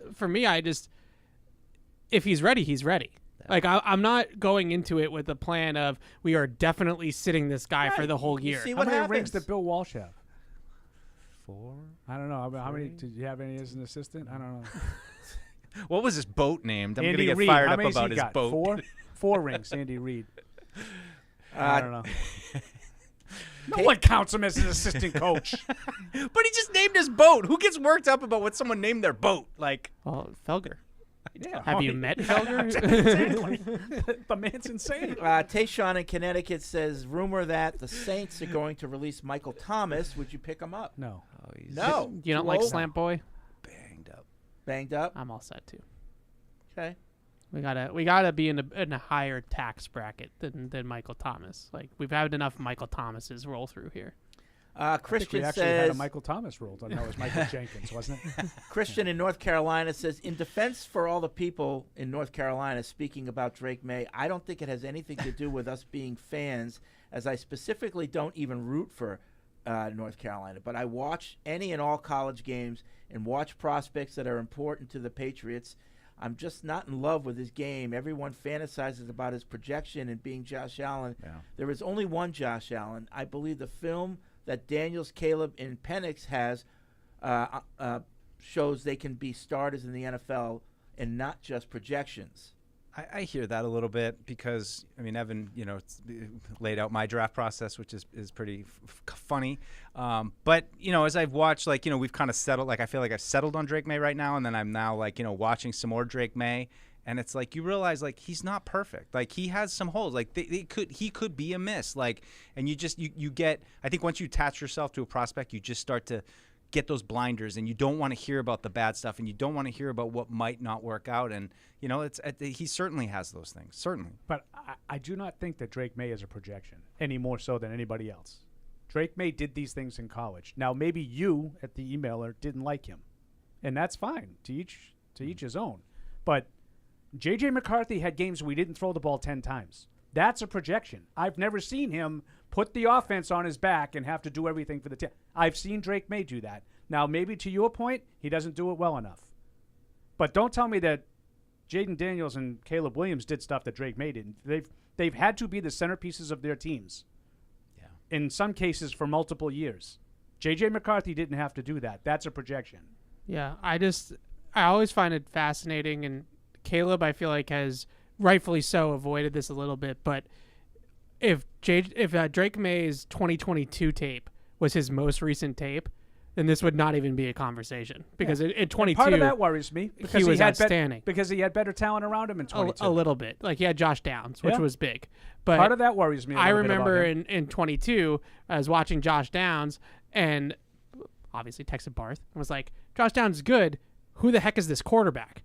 Right, and that's when he tells me his autobiography of Drake May, and I love the shots. Wouldn't it just be a biography? Poor Barth. Sure. Yeah, I get to go on with you. He gets it from all angles. But my point is that in 22, he was outstanding, just like Caleb in 22 won the Heisman, and then they both kind of took a little bit of a step back this past year, right. And Jaden was outstanding and won the Heisman. So it depends on almost what order you watch things in. So I've been enthralled a little bit with Drake May, full disclosure, since the 2022 season, and being watching him tear up Clemson in 2022 and be like, who the heck is this guy? Right. My concern with Drake May is consistency and mechanics and that kind of stuff, and he might be a bust, but it's not about I've never seen him do it. Yeah. It's not a projection for me. Yeah. And that's why I keep saying he's worth missing on. He's worth missing at 3 on. There's just, if you miss on him at 3, it happens. None of these guys are foolproof. That's why I get annoyed when, take Joe Alt. That's the safe pick. If there was such a thing, everybody would take the safe guys and make sure they got a good player with their first pick. None of these guys is a sure thing. Speaking of that, Mike says, Mike, continue to be the uncle we all deserve. But I want to bring attention to the fact that NFL teams always extend or re-sign average or better offensive tackles. Every tackle that ever hits free agency has a consensus injury that makes them available or is at the age 30 or over. The Patriots' best move is to trade down, draft a tackle, and pray that they hit a tackle that can block. I know not every draft pick works, but the Patriots don't have a functional offensive tackle on the roster. After that, I don't care what the Pats pick. But they have to take a chance on the one position, and he says it's offensive tackle, that no team will ever make available. That's fair. I like what he wrote, and I think that wide receivers are getting like that too, right? The teams are now these guys aren't hitting free agency, as we've talked about numerous times, and we're always trying to draw the diagram up of how to get one of these guys, and it's the same thing with tackles. That's a good email. Yeah, no, that's why the trade down scenario I brought up earlier that's the scenario is Joe Alt or Roma Dunze or Neighbors and tackles, receiver, tackle, receiver, tackle, receiver in the top 100, and then you just got these guys to then build for the next 5 years. Or it's like Trent Brown, who has issues, has some real questions with him, even though he has talent and size. Jeff in Canada, he says it's a good day to email with no phones. Right. There was a report, he's got that in quotes, and we use that word lightly last week, that Jaden Daniels was at the top of Bill Belichick's draft board before he left the building. Do you believe it? And if so, who do you think put that word out there? Well, there's a picture of Bill standing with Jaden Daniels at LSU's Pro Day last year. Right. And they spend a significant amount of time talking for whatever it's worth. So I honestly think that that's where this is all stemming from, is that he took a liking to him at the Pro Day last year, and so then you connect the dots. Yeah. Can I ask a stupid question? Does Bill Belichick have a draft board Like, is this something that like he would be thinking about ahead of time? Like, oh yeah, part of me feels like he already is. Like, I don't know about that. a board, but if Evans like at that pro day when he spent all that time with Jadon Daniels, he has in his mind this is the best quarterback in the draft. Right. No. I'm Like a convinced year that. early. Now he might be saying to himself, yeah, it'd be a good third-round pick because that's what quarterbacks mean to me. Right. That's at the time he was a third-round pick. Right. To be fair. That's possible. Yeah. Like this, Evan just stole it, but Yeah. that's how he thought. Like everybody else is going to be all over the guys that Right. that are going to go number one in the draft. I'm going to beat the system and get this guy in the third round Yeah. because they don't matter. It's all about me. But then that's how Bill yeah, thought. Yeah. But then he elevates to first overall, and he's like, too no, much. Shines off. No longer interested. Right. Now he's going to be the second pick of the draft. I'm out. Does he have a relationship with Brian Kelly? Because that was something that I also wondered. They're like family. I mean, Brian Kelly's from around here, so maybe. Paul knows him. And I wonder if Brian Kelly was like, Knows a stretch. This Jadon Daniels kid that we have here is going to be ridiculous. But like he would say it with a Southern accent. maybe He's gonna be ridiculous. maybe you should chat with him a little bit and see what happens. Yeah, maybe. Jeff has a second question. Do you think that given the right situation, Mac Jones could have a decent 3 to 5 years in the league ahead of him? If yes, would that bother you that the Patriots couldn't get that out of him? I'm gonna say no. Would it bother you if he had 3 to 5 Yes, years? it would bother me, and it Really? wouldn't just bother me that they didn't see it, but that I didn't see it because I don't see it. The key word there is decent. Well, I assume that he means like he could be someone starter for the next 3 to 5 years. A decent Would that starter. would that bother you? No. It would bother me. Really? It would bother me. It would mean that you didn't Right. get the most out of Yep. him. I Well- don't think he's a starting level quarterback. No. I don't. Yeah, I don't think it's any doubt that we did him dirty, and Yeah. that he's Well, that not. would- that he's would not- bother me. He's not as good as we hope, but he's not as bad as he looked. But like when you're saying decent, you're saying like middle tier, Yeah. like the middle 12. Derek Carr. Yeah, that would bother me. Yeah. If he's as good as Yeah. Derek Carr. Me too. But it would bother me because great comp though. Yeah. Great it- example. But I remember when we okay, so let's go back to that draft. If you said at number 10, what was he? 15. 15. You're going to get Derek Carr. Would you have been okay with Oh that? yeah, I would Yeah. have been. 100%. You would have been? But I like Derek Carr. I think a that's lot of people do. So we'll go to my shows. Now he sucks.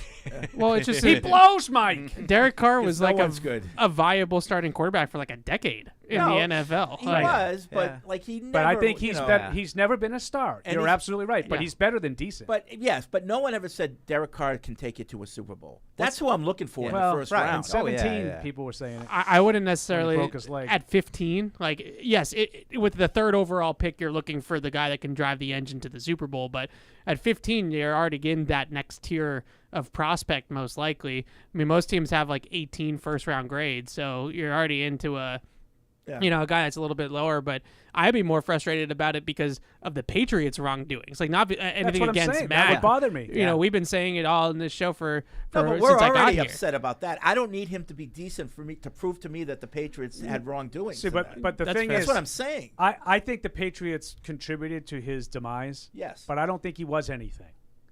If it turns out that the Patriots contributed to his demise and he was something, that would bother me. Yes. Yeah. And that's what the guy is saying. He's going to be a serviceable NFL quarterback for 3 to 5 years. Like it bothers me that, we didn't get a chance to see.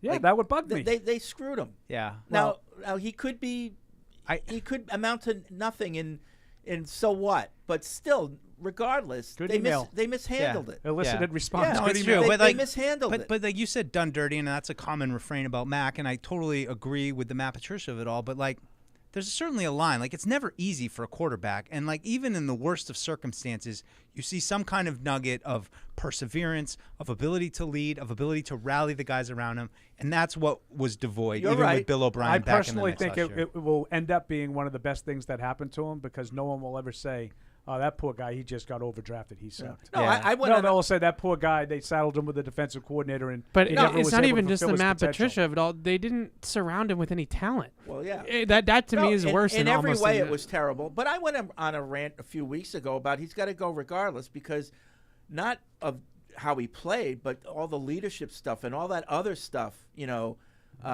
led to his demise. Seems like Elliott Wolf would agree. I mean, do you think that Derek Carr would have looked as bad in this offense last year as Mac Jones did? No.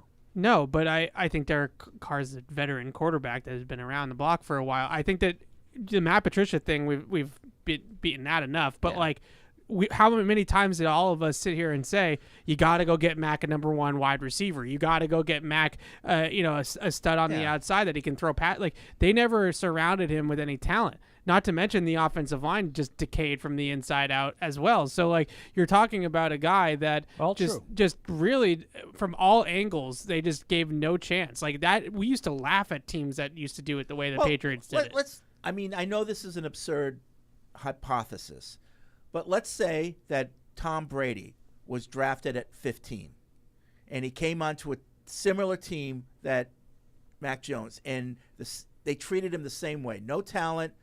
3 coordinators in 3 years. He would have been better. Yeah. There's no doubt. Because he's Tom Brady. Yeah. But he would have been so pissed that his emotions might have gotten. He might have demanded a trade after 2 years. Yeah. It was a bad situation. It's a hard for comp. anyone. Yeah, it's a hard comp. With Brady, and I just think Brady would have had success with it. Yeah, but and even when you do have those number ones, there are going to be games where that guy's hurt, and you got to find a way. And it's just and I get what Evan's saying, and he's right. They should have given him more. Surrounded him, but there were still some NFL players around him, and there just was never even that spark. Who was the NFL player besides Hunter Henry's fine? They're fine, but he just did nothing. He did nothing. I just don't like. In 21, he didn't terrible. do nothing. Like he 21, he had some people around him. Right, the offensive line wasn't a complete mess yet. He had Hunter Henry, he had Jacoby, and they made the playoffs. They took the rule book or the script of how to develop a young quarterback, and they did all the total opposites. They changed the coordinators on him. They never got, and I'm not talking about in the defense of Mac. I'm saying if they draft Drake May and they just do the same thing again, they're going to ruin another one. And that's why Bill's not here anymore, is because they were worried that he was just going to do the same thing. I mean, I listen to players, we think that players are just in their own little bubble and they don't care about anything else but themselves. But Matt Judon on yesterday said, the guy's, if he's here next year, he's going to have 4 coordinators in 4 years. He's a defensive guy who's even thinking about that stuff. Yeah. Yeah. I think Mac can be just a backup that you kind of feel like I think he could maybe win a game for us, but I just don't think he's the guy that you're going to build your team around. I agree too, and I'm the frustration with me is more about the personnel side of things. Yeah. They had him on a rookie contract. They had assets to go out and say, we're going to get these guys around him, and they just never did. And they explicitly said it too. We got him on a rookie contract. And how this started is, was the email, and I'm already bothered. I don't need him to be a decent quarterback for what they did to bother me. It already bothers me. See, it won't bother me if he doesn't do anything. I hope the best for him. I hope he becomes a decent quarterback. Yeah. He's a human being. Yeah. I mean, do you hope Zach Wilson does? Yes. No, you don't. Yes, I do. You don't. You don't care about Zach Wilson. I don't really care as much about him because he wasn't on this team. But at least Zach Wilson had Garrett Wilson. I don't wish I'm ill on any of these guys. He's a human being. No one cares about. No, but I don't wish ill. No one cares. I hope he doesn't do well. I'm not saying I'm not saying I hope he does poorly. For my own benefit, I'm saying I don't care. Well. Right. Yeah. There's a difference between wanting him to be bad. You said it would and not bother you. Yeah. It would bother me as a Patriots fan if he goes somewhere else and shows that it was our fault. Yeah. But there it wasn't just his fault. I think both of these things can be true. Yeah. Everything Evan said is true. Yeah. I think guy can't play. Yeah. If Tom Brady, which by the way inherited a very similar situation in 2001. I don't think this would have looked like that if Tom Brady was the guy in the draft that you made your hypothetical about. The difference though, and it's why I included it, it's not that hard. If he had been drafted in the first round at 15, there'd been more expectations on him. And I would say too, Fred, to your point, if Mac did, I would be upset that the Patriots missed on him. There would be a part of me that felt happy for Mac because I know he's a good kid.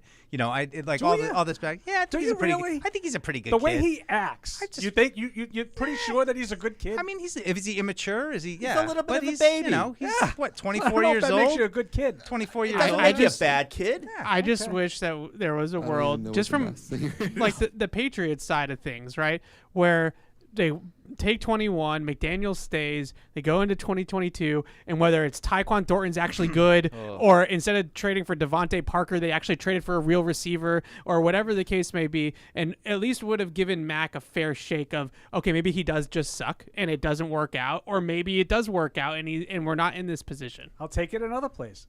if they decide, you know what, 2 years, we've seen enough of Tyquan Thornton, and he goes somewhere else and becomes like a 70 catch guy, that'll bother me too. That's not happening. I don't think, just like Mac Jones, I don't think that will happen for Tyquan Thornton. I think there's a better chance for Mac. That was our fault, not his. He had the ability. We didn't get it out of him. That would bother me. Poor kid. Hey, are human you being, Paul? Like, doesn't that bother you? That's if, somebody's son, Paul. You like self-destructed, like all on your own. You Real had the nice. talent here all along. Right. Are you wondering what to do without game day weekends? A little bit. Well, you can spruce up your home for festive spring brunches with Bob's latest party-ready seasonal dining styles. Whether you're looking for storage, pack seating, expandable options, or cozy coffee tables, be sure to shop Bob's Discount Furniture, the official furniture store of the New England Patriots. I could use a cozy coffee table. Cozy coffee table. How do coffee tables become I'm not a cozy? big fan of coffee tables. I don't mind coffee tables, but yeah, I kind of with Fred on this. How does one become cozy? The edges could have cushion. You could also use it as a footstool. Okay. That's cozy. So for when your the feet. kids run around, they don't bang their head and die? Would this make That the happened to me, it's a actually, coffee as a table kid. book When about you were little? cozy Yep. coffee tables. Yeah. It'd be Kramer's second I book. got you. I got your reference. The there. sequel. You know. Saw the pilot was on the other day, Freddie. Oh, Seinfeld pilot. Paul doesn't like the stand-up. Well, that first year of Seinfeld wasn't that great. No, it's Yeah. the stand-up. Take it from somebody who knows. Yeah, I will. I like Curb better. Is that like some people think that's a hot take, some people don't. I don't Well, know. Curb could do things that Seinfeld couldn't because it's It's on HBO. I just think it's a funnier show. I think the interesting thing about Curb was like you saw the influence of Larry David on Seinfeld. Oh, yeah. Like, you never really realized until Have you seen saw the who episode he was. when they like everybody's telling him that he's George? Yeah. Oh yeah. And he's just like, I'm not George. I'm not George. It's Yeah. like, no, you're definitely George. Like, David in Bethlehem, I loved Evan's comment about Sims. You can have an opinion. Anyone can have an opinion. His emphasis made opinions sound like a skin condition which needed medical intervention before Sims could kiss anyone's sister. Speaking of which, I went to the dermatologist today. I'm good, everybody, so don't worry about me. I was very worried. I didn't know you had a thing. I get some mole. You know, I got some moles. You gotta get you get your moles checked out. you know? Thanks for sharing, Mike. But I said to the lady, she was like, have you? He's an open book. The dermatologist, she was like, do you ever get like sunburn, like blistered or anything like that? And I said, well, I was a middle school fat kid who never took his T-shirt off, and now I see that as like a strength because I always was covered up when I was little. But I probably got burned a couple times, like in Mexico in college. You're drinking, you pass out on the beach, you get a little. Was that what she was talking about? Like, Yeah. As Did you a, tell as her a the- kid? Like, did you? Well, I don't know. I was just giving her the whole. Wow. I'm lying there butt naked on the thing. I don't know. We're trying to make conversation. Buck naked. She goes, "Do you mind if I check the butt?" Wow. Give a little. you get the full check. That's what you know. Slap. But don't ignore your dermatologist, folks. Make sure you sign up there for an appointment. I'm very glad we got that story in. It's off season. Come on, it's not the off season. It all without comes back to something silly. Seinfeld. Remember, he was dating the dermatologist, and he called her, you're just a pimple pusher. And then somebody in the restaurant said, "You saved my life because I had skin cancer." He's like, "Oh, skin cancer." I thought you were saying mulva. Yeah. Mike in Charlotte says, if Mac was done dirty, then why did they win 8 games with Patricia and only 4 with Billy O with basically the same team? That's a great question. I think he was Wasn't never basically the same team. I think he was never very good, and it just didn't work out like a lot of high drafted quarterbacks. I mean, it wasn't basically the same team, but if that's what we want to say, we can say that. Definitely weren't the same opponents, which to me is the more. That too. Yeah. Alec in Berlin, Dark Mike, giving hot takes on the Patriots not keeping their players, but that was the old regime. You have to chuck all of that out the window, Mike. It's a new era in Foxborough. And to that point, Duggar, as you know, is the subject of a transition tag. Yes, we do. Oh. We do know that. I'm not sure we what he was talked getting about at it there. at the beginning of the show. Yep. Yeah, I mean, I feel like I initially coming into the offseason was kind of like, I was just kind of so depressed with the roster that I just was in that phase of like, just let everybody go. But, I think the bigger point, though, is just even though guys have some warts and they might not be perfect, they're your guys, and you've put time into them. And I think both those guys, especially off the field as well, have the traits you want to keep around and you want to build around. So when you have this much cap space and you're not making tough decisions, I think that's just – it's almost more to me about the message it sends to the team. And that's why, I think to the transition tag earlier – it is a little bit like, not ideal. I mean, ideally, you'd love to say, hey, we're going to roll Big Mike and Kyle Duggar out same day, same table. They both sign contracts, and this is how things are going to get done around here. But, we'll see. I mean, look, we're going to learn a lot in the next 4 days. Zane in New Jersey. If Mac Jones was actually good, then Bailey Zappi wouldn't have played in the exact situation as Mac and performed as well or better. I was off the Mac train when he continuously made dirty plays to opposing teams. That's fine. Just for the record, I am not saying that Mac Jones is good. I am just saying that it was a hypothetical that the emailer brought into this whole discussion, which I think was a good email. Yeah, both things can be true. Mac doesn't have it, and they butchered the situation. Like that. That's all we're saying. Well, I still think they could have pulled a little bit more out of Mac. It's not. I don't know. They could have done a little bit. And you mentioned the free agents though, and their own free agents.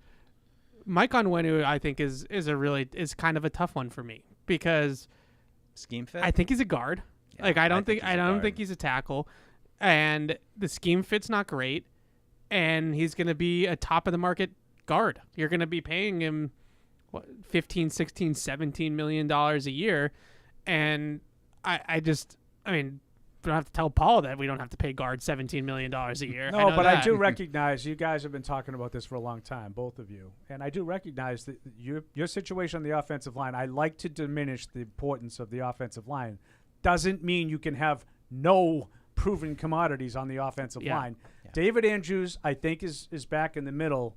The rest, to me, without Onwenu, is really hard to project, and it's a question mark. So I get it. You don't want to spend money on Onwenu, but you might have to. Yeah. You'd love it if it was like Cole Strange, City So, and Antonio Mafi, rises up, and you've got a good trio that, you can make it work. It doesn't have to be elite. Can 2 out of those 3 be very, So, Mafi, and Jake Andrews? Next to Andrews. Can you get 2 out of those 3 to be good players? I think serviceable? I think City is a serviceable guard. He was definitely the best of those 3 last year. Especially as a run blocker, and we'll see how the pass blocking progresses. But their best interior line next year to me is City, David Andrews, Big Mike, left to right. Yeah. And where that leaves Cole Strange, I frankly don't care. But you're paying Big Mike a lot of money. That either way, and he's not. I don't think you're paying him a lot of money to play tackle. So that's just something you have to talk about. It's going to be interesting to see how they view Strange and what that all is like. Because I mean, as Paul said, I mean, our opinion of that pick and certainly. I mean, I know we had a few good games last year, maybe starting to show a little bit, but it's just be interesting if they're just like nope and they just cut him. Something like that where it's like wow, it really was as bad as it kind of seemed with him. Well, and plus, now with the new regime, there's no I don't want to say loyalty. Yeah, right, exactly. Yeah, they don't feel tied to him anymore. Right. Although, I mean, Macro. But there is still that the guys that drafted them are here. The coaches. Yeah, but maybe they didn't want him. I think Macro. Why do you know something? I think Macro. Are you just going to make faces, or do you know something? I just can't go there. I can't put it all on. I know Bill had the final say, and he's responsible for picking guys, but I just can't say that everyone that's bad, nobody else wanted him. I was the only one that wanted him. And I can't believe that Bill had final say. Ultimately, he's responsible. Right. And I ask me why the last 10 years drafted Bill, and I will say Bill Belichick did not do his job. And I can't believe in this instance that people who spent the whole year watching film of college players decided to take a guard from Chattanooga, Tennessee in the first round. I can't believe that. That's a Bill pick. Okay. Then he should be cut then. He was. Oh, you mean Cole Strange? Yeah. Oh.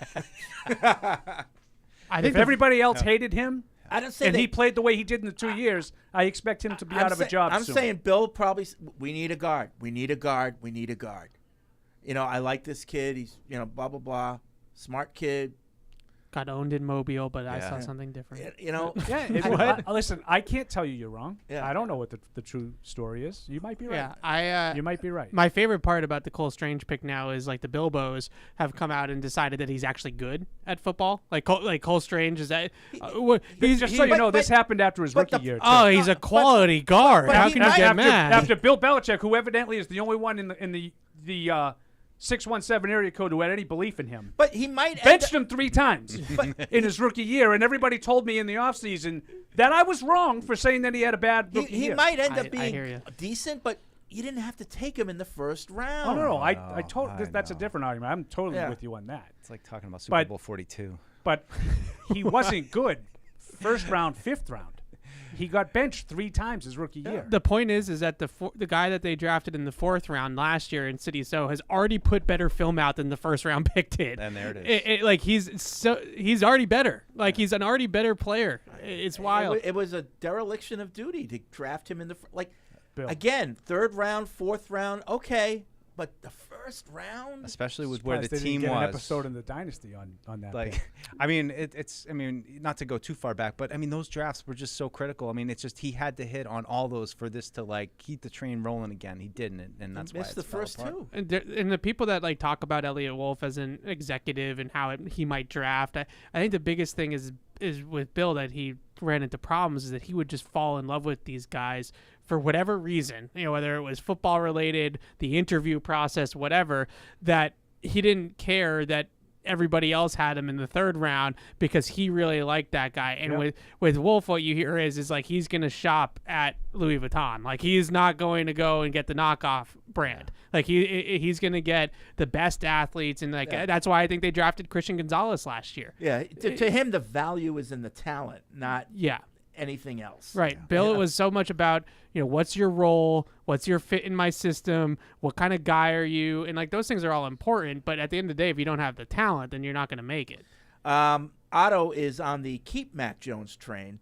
He says we need to keep him, draft Marvin Harrison, then based off what Judon said, try and get Josh Jacobs and Calvin Ridley or Judy or Sutton, or if we can trade for Ayuk. And then take a quarterback 2nd round, either Penix or Bo Nix. And if Mac can't do it, then we have Nix or Penix. And he has a scenario. The QB's Mac. The running backs are Josh Jacob and Stevenson. The wide receivers are Marvin Harrison Jr., Ridley, and Douglas. The tight end is Gesicki. He said that's way better than what Mac had. Ridley, what else? Douglas, and Marvin Harrison Jr. You'd need a quarterback. That you'd have the makings of an offense. You'd need a quarterback. That's all. Yeah, and he thinks it could be Mac, but he wouldn't be any good with that's that. his opinion. Those guys are too good for his talent. I'm dead serious. Yeah. That he wouldn't be able to maximize Harrison and Ridley. Do you think that the Patriots are going to make a splash? I don't want to call it a splash. Do you think they're going to sign a name free agent running back next week? Like one of these guys, Tony Pollard, Eckler, Singletary. I think Swift. It was Zeke was technically that, right? So I think it's possible. Yeah, he's a little bit going to know past the some of name. these guys, though. I would say to Mike's question, that would not apply. Like the last one standing when we're desperate in training camp. Yeah, doesn't apply to like Dalvin Cook he's got a big name too. Right, same thing. Yeah, right. But you're saying I did love Pollard, the Jacobs, Zeke, Barkley.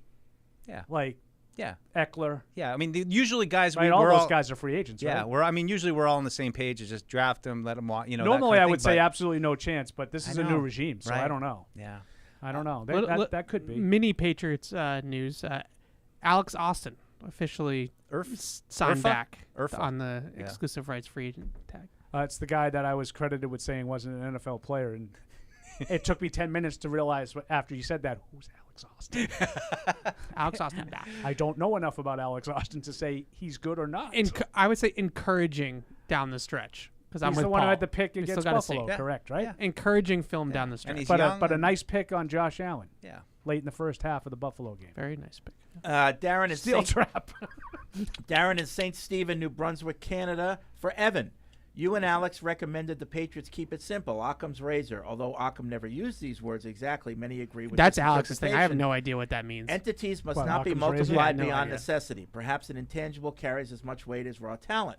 I've always felt that the winning Patriots teams were overachievers, often playing above their talent due to what I refer to as the human factor. The human factor is intangible and can't be parsed out. Tapping into this potential has been done in the past by those who inspire. Slater, Jules, Gronk, Brady, etc. Who in the draft has given you that same feeling? Wow, that's a long way to Grandma's house. The opposite of Occam's razor. But anyway, go ahead. I would just say that I once was of the same belief that those Patriots teams were what he just said. In hindsight, I think those Patriots teams were loaded with talent. I think because you could see the difference, right? Now, but I mean, I think you're also grossly underestimating Tom Brady. Right. I'm just saying, a guy, to say that the 2010s Patriots were like the little engine that could, I think is not a fair characterization. But in terms of the guys that do that in this draft, I don't know.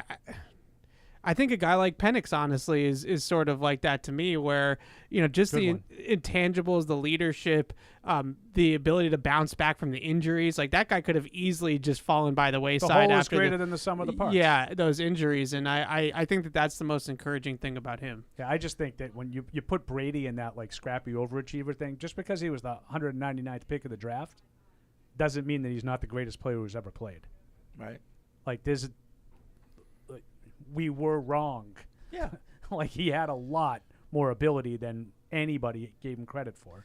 Anthony writes in, he says, both things are true. Mac is not good, and the team did everything they could to ruin him.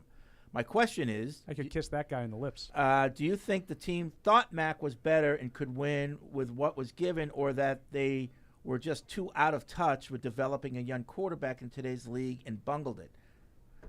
B. Both. I don't know. I think that they were too out of touch with building a roster around the young quarterback. I don't necessarily think that it was something that they did so wrong with Mac specifically. I just think that, you looked at all of these success stories for these quarterbacks, and all these teams were doing it a certain way when that quarterback was cheap, and the Patriots just didn't do any of those things. Like, Just put it all on Here's defense. where I will put it on Bill. Freddie, is I just think that that's his philosophy. I don't need the quarterback. I'm going to put the defense together. I'm going to keep games neutral. close. Occam's razor. I can win with I can plug anybody in there, and as long as I get a semblance. And I think if you hooked him up to a lie detector right now, he would say that team last year would have been fine with just any quarterback play. They got less than any quarterback play, right? Mac was a disaster. Yeah, and I think that he would say, he did say that during the season. 7-3, 7-6, and 10-7. Like, those are 3 wins with any semblance of quarterback play. Yeah, I won't go into details, but after watching the full dynasty, that point of view carries a little bit more water for me now. I really think that that's something that does come out, and I don't want to give that away that Mike just alluded to, because it was something in the 10th episode, I think. So that hasn't come out yet. But I think that mentality is pretty accurate. There's no such thing as an absolute. Like, he doesn't think that you could take Johnny Foxborough. No, but you need just and don't win- turn the and ball win it all. over, and we thinks- got to find a way to be clutch. But he thinks just don't screw it up. Yeah. I'll do the rest. Right. Yeah. And I think there's a lot of validity to that thought for him. Anthony also says, I can't wait till June. Let's get past the draft so we can discuss best desserts, soap with the slot, tides, best sports movie of all I couldn't time. agree more. Is Cool I Runnings. couldn't disagree more. I'm This is so done with is this my draft, time and to we're not even shine. close. I'm excited because my favorite bakery was about to close in LA, but it reopened, and I'm going to go out there in a couple months, and I'm going to get myself some Oreo tiramisu, which is my all-time You're favorite already dessert. thinking about that. I love this You Oreo really are a tiramisu they closet fat do. guy, huh? Oh, that Oreo tiramisu is just mwah, it's the best. Wow. It's my favorite. I'm going to have it on my birthday. Really impressed my by birthday. that, Mike. Thank you. Thank you very much. That's good. Brandon says, Evan, have you ever thought about going back and looking at TB12's film from Michigan and scouting him solely from that and the other players? It'd be interested in the things you could see visibly improved. Yeah, I've thought about it, but Get the all-22 most that of far the stuff back? that I've found is like, the quality just there's no the all 22 is I don't even know if it You'd even actually have exists to get anymore. film Don't reels you find probably. that's really, really difficult to do? Oh, yeah. Like, how do you separate the fact? Well, It's Tom Brady. can't do. Am I really going to be the guy that's going to write and say this? Right. Like, obviously, there's nothing he can't do except for run. Well, yeah, and the whole playing well under pressure thing Evan that's always can't make plays off platform. That's really Slow. discouraging nowadays, Paul. It really is. Ashley in London.